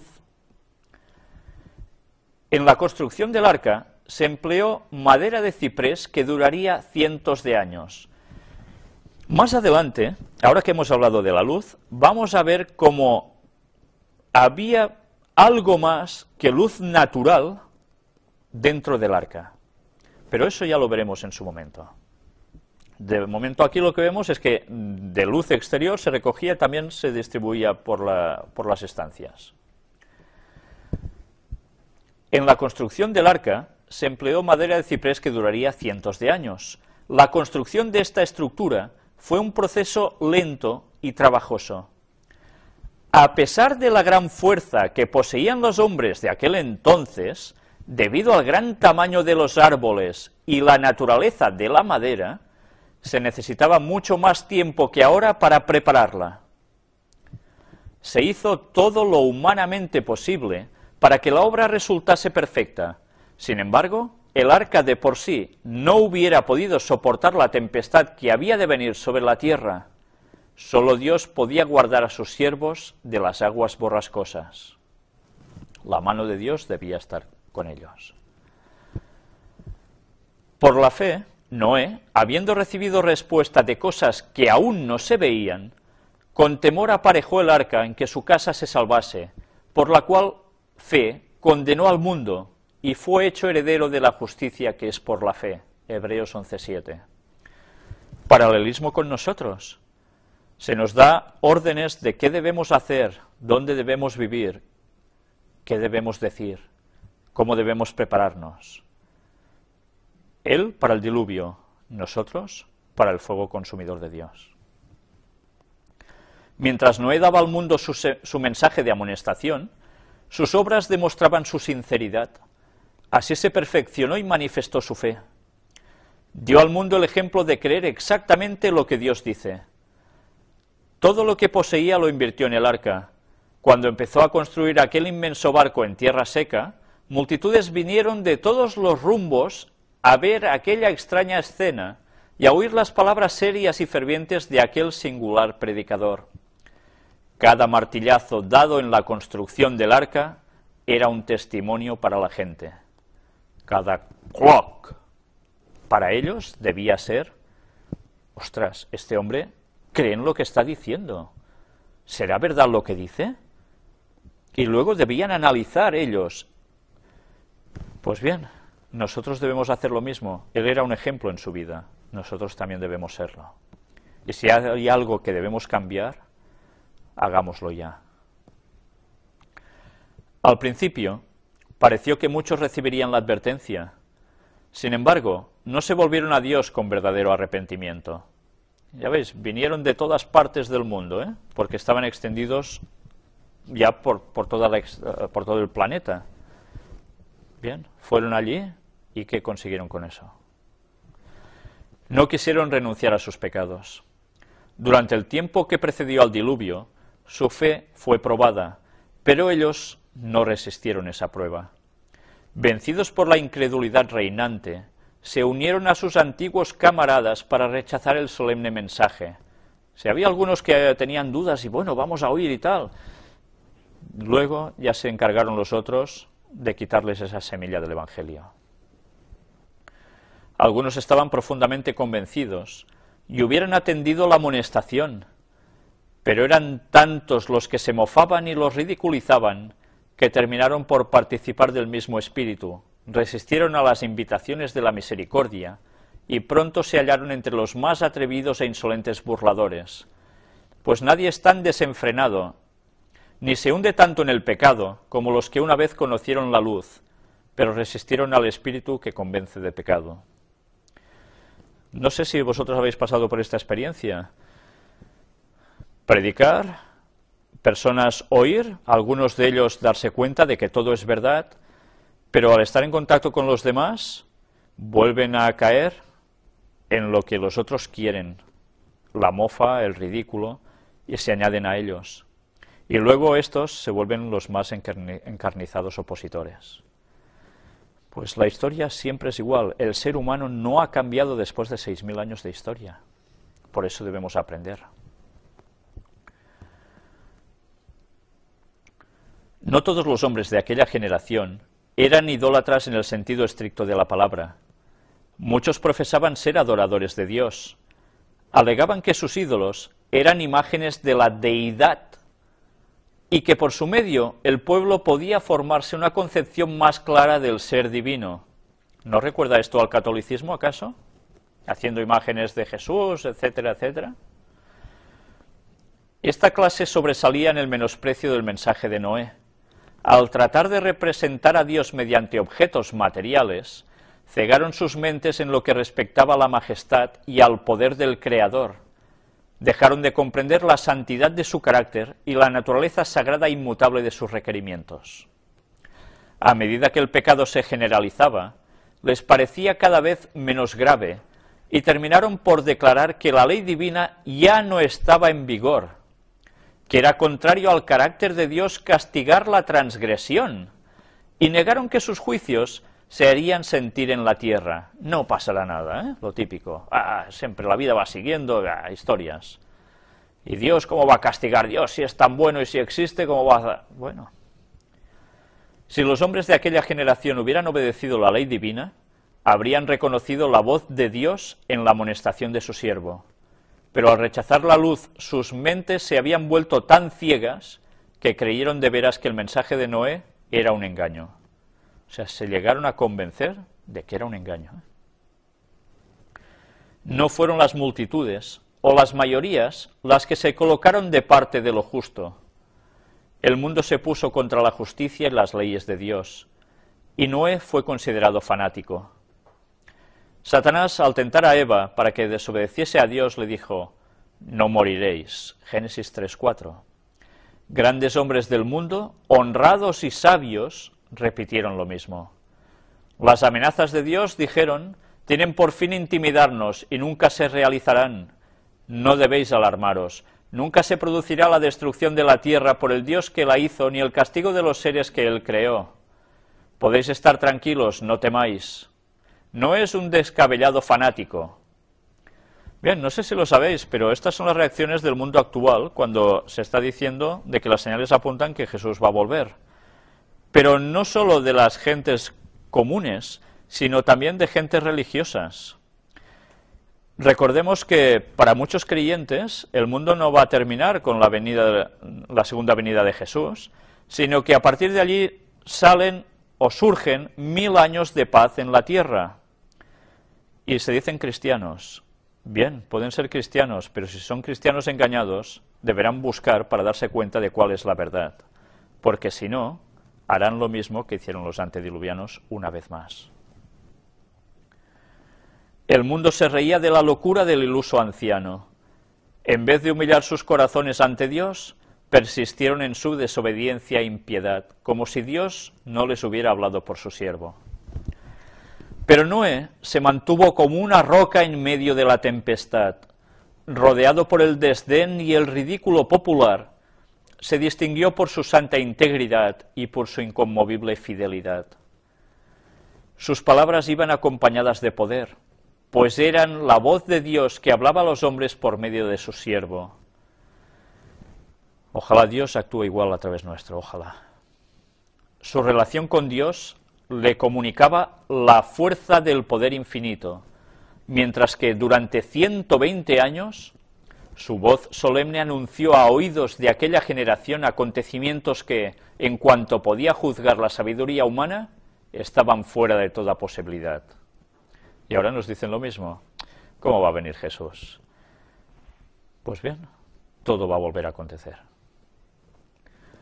El mundo antediluviano razonaba que las leyes de la naturaleza habían sido estables durante muchos siglos. Las estaciones se habían sucedido unas a otras en orden. Hasta entonces nunca había llovido. La tierra había sido regada por una niebla o el rocío. Los ríos nunca habían salido de sus cauces, sino que habían llevado sus aguas libremente hacia el mar. Leyes fijas habían mantenido las aguas dentro de sus límites naturales. Pero estos razonadores no reconocían la mano del que había detenido las aguas diciendo: hasta aquí vendrás y no pasarás adelante. Texto que se encuentra en Job 38:11. A medida que transcurría el tiempo, sin ningún cambio visible en la naturaleza, los hombres cuyo corazón a veces había temblado de temor comenzaron a tranquilizarse. Razonaron, como muchos lo hacen hoy, que la naturaleza está por encima del Dios de la naturaleza y que sus leyes están tan firmemente establecidas que el mismo Dios no podría cambiarlas. Alegando que si el mensaje de Noé fuese correcto, la naturaleza tendría que cambiar su curso, hicieron que ese mensaje apareciera ante el mundo como un error, como un gran engaño. Demostraron su desdén por la amonestación de Dios, haciendo exactamente las mismas cosas que habían hecho antes de recibir la advertencia. Es curioso, ahora cuando he leído lo de que decían un gran engaño, hay personas que a veces me escriben cuando ven alguna de las conferencias y dicen: esto sí que es un gran engaño lo que cuentas aquí, ¿no? Pues bien, no es de ahora, ya veis que antes se hacía lo mismo. Continuaron sus fiestas y glotonerías, siguieron comiendo y bebiendo, plantando y edificando, haciendo planes con referencia a beneficios que esperaban obtener en el futuro, y se hundieron más profundamente en la impiedad y el obstinado menosprecio de los requerimientos de Dios, para mostrar que no temían al Ser infinito. Afirmaban que si fuese cierto lo que Noé había dicho, los hombres de fama, los sabios, los prudentes y los grandes lo habrían comprendido. Ahora nos dicen: si fuera cierto lo que decís, lo estarían diciendo por la tele, en las noticias, lo estarían diciendo gente en documentales. ¿Sí? Si los antediluvianos hubiesen creído la advertencia y se hubiesen arrepentido de sus obras impías, el Señor habría desistido de su ira, como lo hizo más tarde con Nínive. Cuando sigáis avanzando en la lectura bíblica, os daréis cuenta que hay un profeta que tiene que ir a esta ciudad, a Nínive, con una advertencia: si no cambiáis, Dios pondrá punto y final. Ellos reaccionaron y cambiaron, y Dios no los destruyó. Pues esto es lo que aquí nos está hablando. Pero con su obstinada resistencia a los reproches de la conciencia y a las advertencias del profeta de Dios, aquella generación llenó la copa de su iniquidad y maduró para la destrucción. Su tiempo de gracia estaba a punto de concluir. Noé había seguido fielmente las instrucciones que había recibido de Dios. El arca se terminó en todos sus aspectos como Dios lo había mandado, y fue provista de alimentos para los hombres y las bestias. Y entonces el siervo de Dios dirigió su última y solemne súplica a la gente. Con anhelo indecible les rogó que buscasen refugio mientras era posible encontrarlo. Nuevamente rechazaron sus palabras y alzaron sus voces en son de burla y de mofa. De repente reinó el silencio entre aquella multitud escarnecedora. Animales de toda especie, desde los más feroces hasta los más mansos, se veían venir de las montañas y los bosques y dirigirse tranquilamente hacia el arca. Se oyó un ruido como de un fuerte viento, y aquí los pájaros, que venían de todas direcciones en tal cantidad que obscurecieron los cielos y entraban en el arca en perfecto orden. Los animales obedecían la palabra de Dios, mientras que los hombres la desobedecían. Esto sí que es ser burro, literalmente, ¿eh? No, porque los burros obedecieron.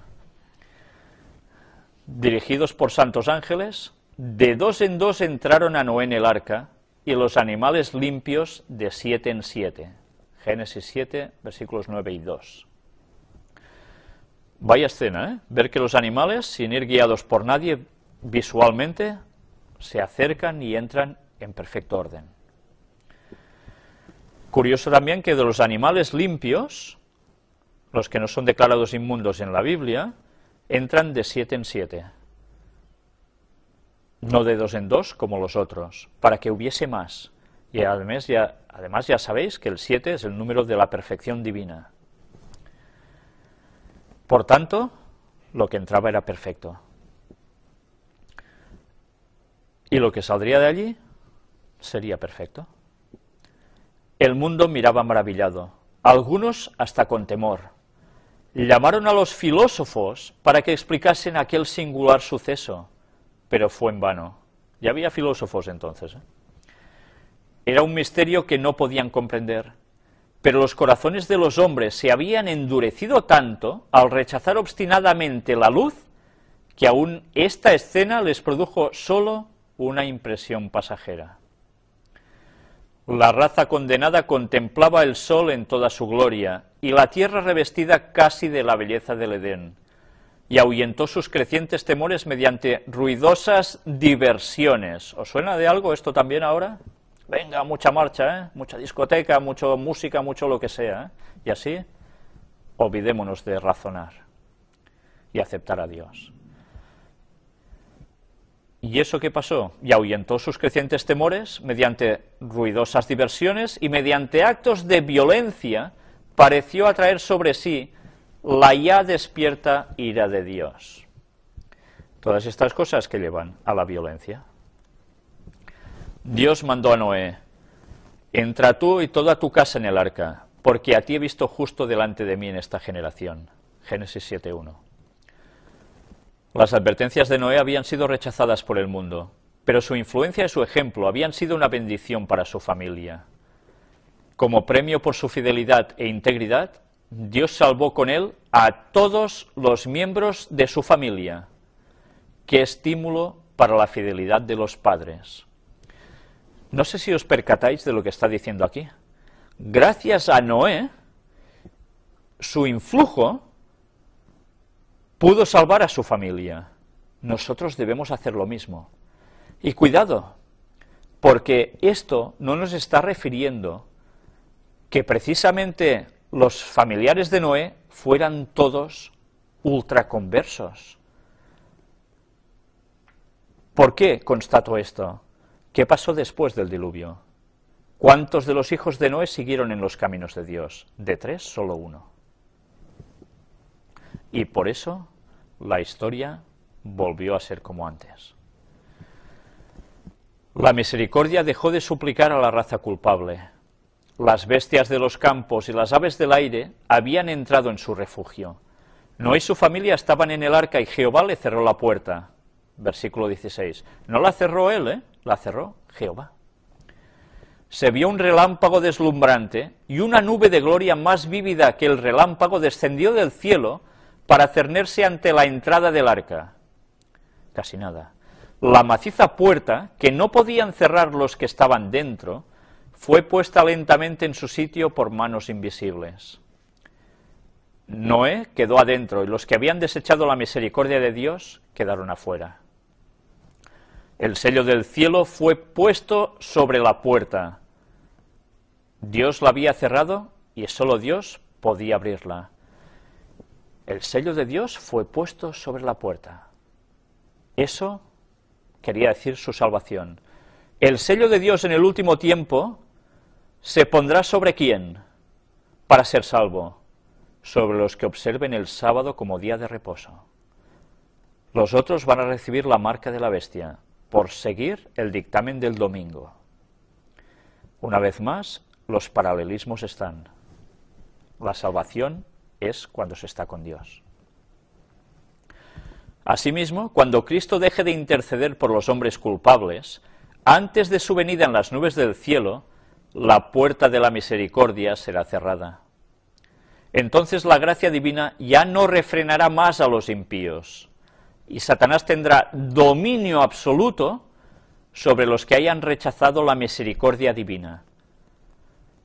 Dominio absoluto quiere decir que va a dominar completamente sus mentes, hipnotizados por el poder satánico, por haber rechazado a Dios.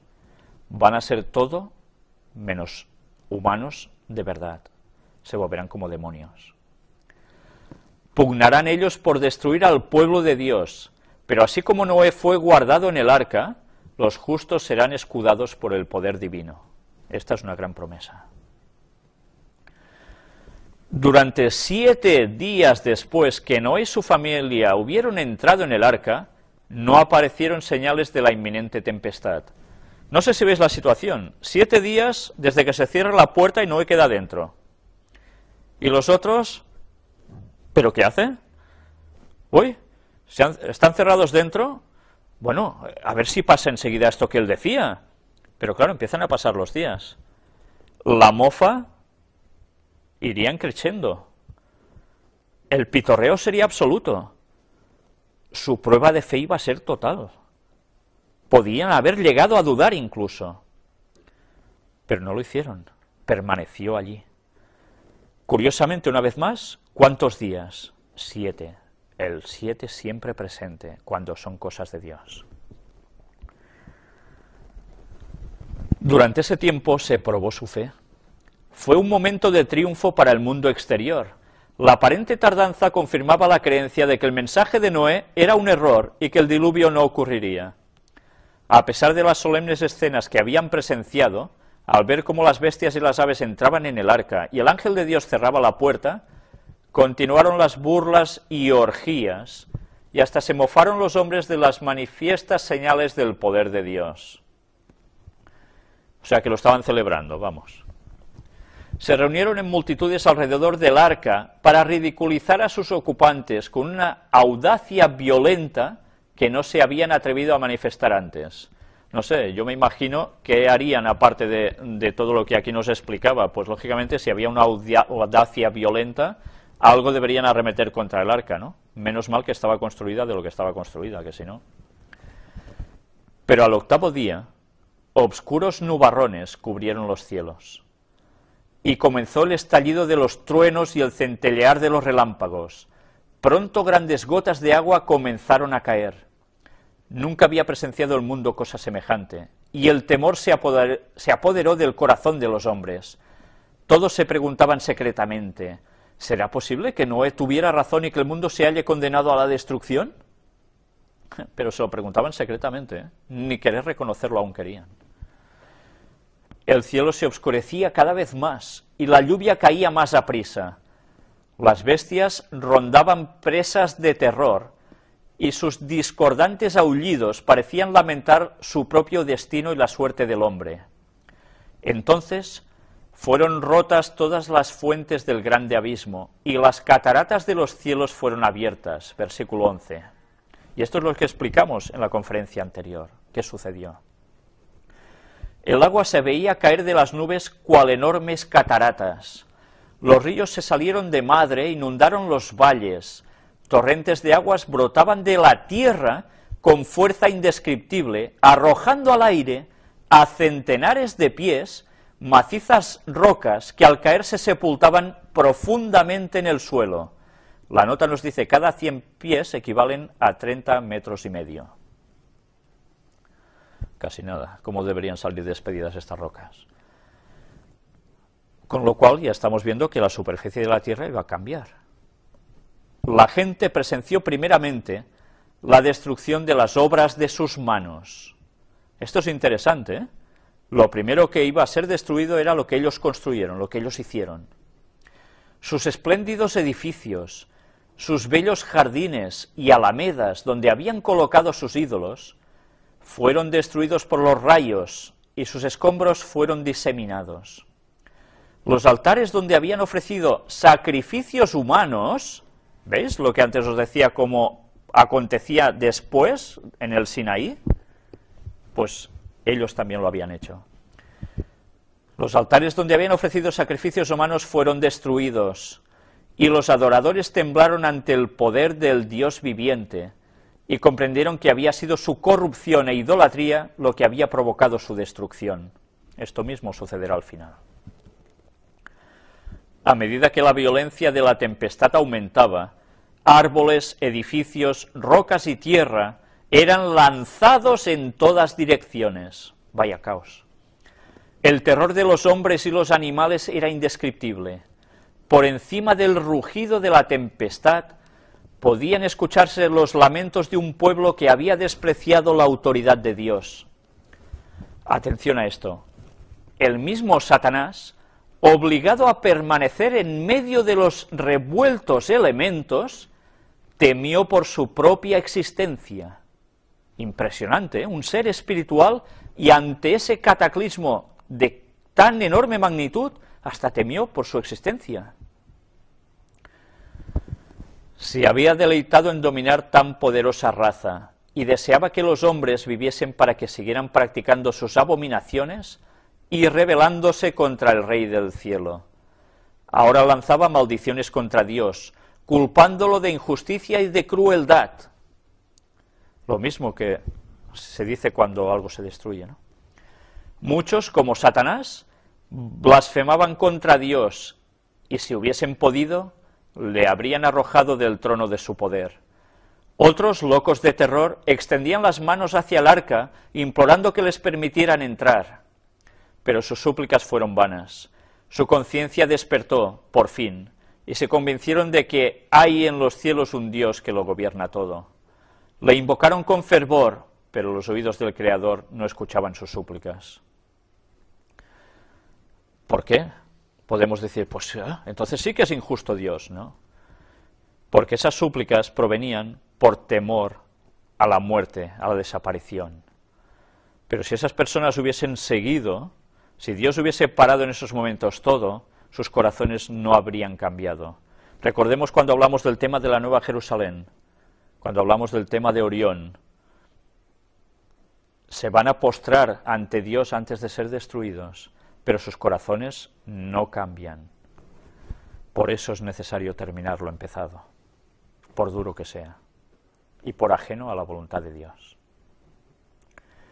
En aquella terrible hora, vieron que la transgresión de la ley de Dios había ocasionado su ruina, pero si bien por temor al castigo reconocían su pecado, no sentían verdadero arrepentimiento ni verdadera repugnancia hacia el mal. Lo vemos ahora, ¿no? Habrían vuelto a su desafío contra el cielo si se les hubiese librado del castigo. Así también, cuando los juicios de Dios caigan sobre la tierra antes del diluvio de fuego, los impíos sabrán exactamente en qué consiste su pecado, en haber menospreciado su santa ley. Sin embargo, su arrepentimiento no será más genuino que el de los pecadores del mundo antiguo. Siempre el paralelismo. Algunos, en su desesperación, trataron de romper el arca para entrar en ella, pero su firme estructura soportó todos estos intentos. Otros se asieron del arca hasta que fueron arrancados de ella por las embravecidas aguas o por los choques con las rocas y los árboles. Vaya escena. Todas las fibras de la maciza arca temblaban cuando era golpeada por los vientos inmisericordes, y una ola la arrojaba a la otra. Los rugidos de los animales que estaban dentro del arca expresaban su miedo y dolor. Pero en medio de los revueltos elementos, el arca continuaba flotando con toda seguridad. Ángeles muy poderosos habían sido enviados para protegerla. Y si queréis saber más sobre esos ángeles, y los ángeles en general, buscad también el apartado de las predicaciones, donde están las conferencias, en el tema precisamente titulado Los ángeles de Dios. Los animales expuestos a la tempestad corrían hacia los hombres como si esperasen ayuda de ellos. Algunas personas se ataron juntamente con sus hijos en los lomos de poderosos animales, sabiendo que estos eran tenaces para conservar la vida y que subirían a los picos más altos para escapar de las crecientes aguas. ¿De qué animales nos estará hablando aquí? ¿Tan poderosos? Y que ellos se ataron a estos animales. ¿Qué animales serán? ¿Los que conocemos ahora? nos vamos a llevar sorpresas con el tema de los dinosaurios. Otros se ataron a altos árboles en la cumbre de las colinas o las montañas, pero los árboles fueron desarraigados y juntamente con su cargamento de seres vivientes fueron lanzados a las bullentes olas. Bullentes olas, olas hirvientes. ¿Qué quiere decir esto? Pues que de la profundidad de la tierra surgía también algo. ¿Volcanes? ¿Lava? Ya lo iremos viendo. Pero todo calentó el agua, por supuesto. Y quizás, además, no solo fue agua, sino también la lava. A medida que las aguas subían más y más, la gente huía a las más elevadas montañas en busca de refugio. En muchos lugares podía verse a hombres y animales que luchaban por asentar pie en un mismo sitio, hasta que al fin unos y otros eran barridos por la furia de los elementos. Desde las cimas más altas, los hombres contemplaban un enorme océano sin playas. Las solemnes amonestaciones del siervo de Dios ya no eran objeto de ridículo y mofa. Cuánto habrían deseado estos pecadores condenados a morir que se les volviera a deparar la oportunidad que habían menospreciado. Cómo imploraban que se les diera una hora más de gracia, otra manifestación de misericordia, otra invitación de labios de Noé. Pero ya no habían de oír la dulce voz de misericordia. El amor, no menos que la justicia, exigía que los juicios de Dios pusiesen término al pecado. Las aguas vengadoras barrieron el último refugio, y los que habían despreciado a Dios perecieron finalmente en las oscuras profundidades. Atención a esto, en las profundas, obscuras. Nos está diciendo que algo quedó sumergido, y no solo en agua. Por la palabra de Dios, el mundo de entonces pereció anegado en agua, mas los cielos que son ahora y la tierra son conservados por la misma palabra, guardados para el fuego en el día del juicio de la perdición de los hombres impíos. Segunda de Pedro 3, del 5 al 7. Aquí ya se nos advierte, una vez la tierra destruida por agua, la próxima va a ser por fuego. Otra tempestad se aproxima ahora.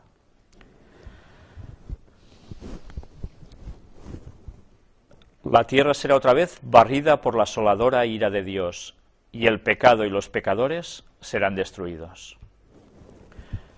Los pecados que acarrearon la venganza sobre el mundo antediluviano existen hoy. El temor de Dios ha desaparecido de los corazones de los hombres, y su ley se trata con indiferencia y desdén. La intensa mundanalidad de aquella generación es igualada por la de la presente.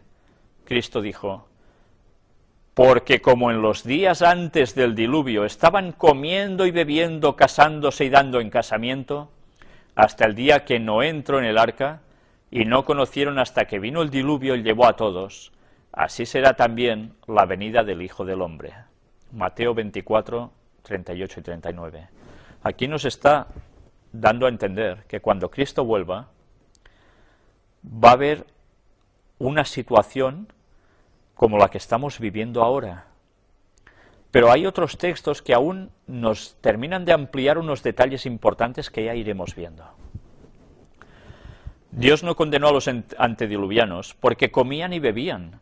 Les había dado los frutos de la tierra en gran abundancia para satisfacer sus necesidades materiales. Su pecado consistió en que tomaron estas dádivas sin ninguna gratitud hacia el dador, y se rebajaron entregándose desenfrenadamente a la glotonería. Era lícito que se casaran. El matrimonio formaba parte del plan de Dios. Fue una de las primeras instituciones que él estableció. Dio instrucciones especiales tocante a esta institución, revistiéndola de santidad y belleza. Pero estas instrucciones fueron olvidadas, y el matrimonio fue pervertido y puesto al servicio de las pasiones humanas. Condiciones semejantes prevalecen hoy día. Lo que es lícito en sí es llevado al exceso. Se complace el apetito sin restricción. Hoy muchos de los que profesan ser cristianos comen y beben en compañía de los borrachos mientras sus nombres aparecen en las listas de honor de las iglesias. La intemperancia entorpece las facultades morales y espirituales y prepara el dominio de las pasiones bajas. Y esto no se tiene en cuenta. Si nosotros no nos marcamos horas de comer concretas, si no nos excedemos en lo que ingerimos, si miramos cómo bebemos, qué bebemos, si no lo hacemos así, nuestras percepciones se debilitan y vamos a sucumbir. Multitudes de personas no sienten la obligación moral de dominar sus apetitos sensuales y se vuelven esclavos de la concupiscencia, que es el deseo de placeres en exceso. Los hombres viven solo para el placer de los sentidos, únicamente para este mundo y para esta vida. El despilfarro prevalece en todos los círculos sociales. La integridad se sacrifica en aras del lujo y la ostentación. Los que quieren enriquecerse rápidamente corrompen la justicia y oprimen a los pobres. Y todavía se compran y venden siervos y las almas de los hombres. El engaño, el soborno y el robo se cometen libremente entre humildes y encumbrados. La prensa abunda en noticias de asesinatos y crímenes ejecutados tan a sangre fría y sin causa que parecería que todo instinto de humanidad hubiese desaparecido. Estos crímenes atroces son hoy día sucesos tan comunes que apenas motivan un comentario o causan sorpresa. El espíritu de anarquía está penetrando en todas las naciones y los disturbios que de vez en cuando excitan el horror del mundo no son sino señales de los reprimidos fuegos de las pasiones y de la maldad que, una vez que escapen al dominio de las leyes, llenarán el mundo de miseria y de desolación. El cuadro del mundo antediluviano, que pintó la Inspiración, representa con fiel veracidad la condición a la cual la sociedad moderna está llegando rápidamente. Ahora mismo, en el presente siglo, y en países que se llaman cristianos, se cometen diariamente crímenes tan negros y atroces como aquellos por los cuales los pecadores del antiguo mundo fueron destruidos.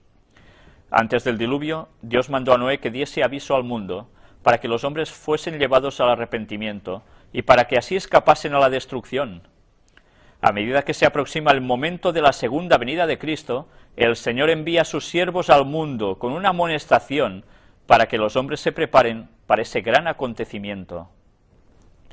Multitudes de personas han vivido violando la ley de Dios y ahora con toda misericordia las llama para que obedezcan sus sagrados preceptos.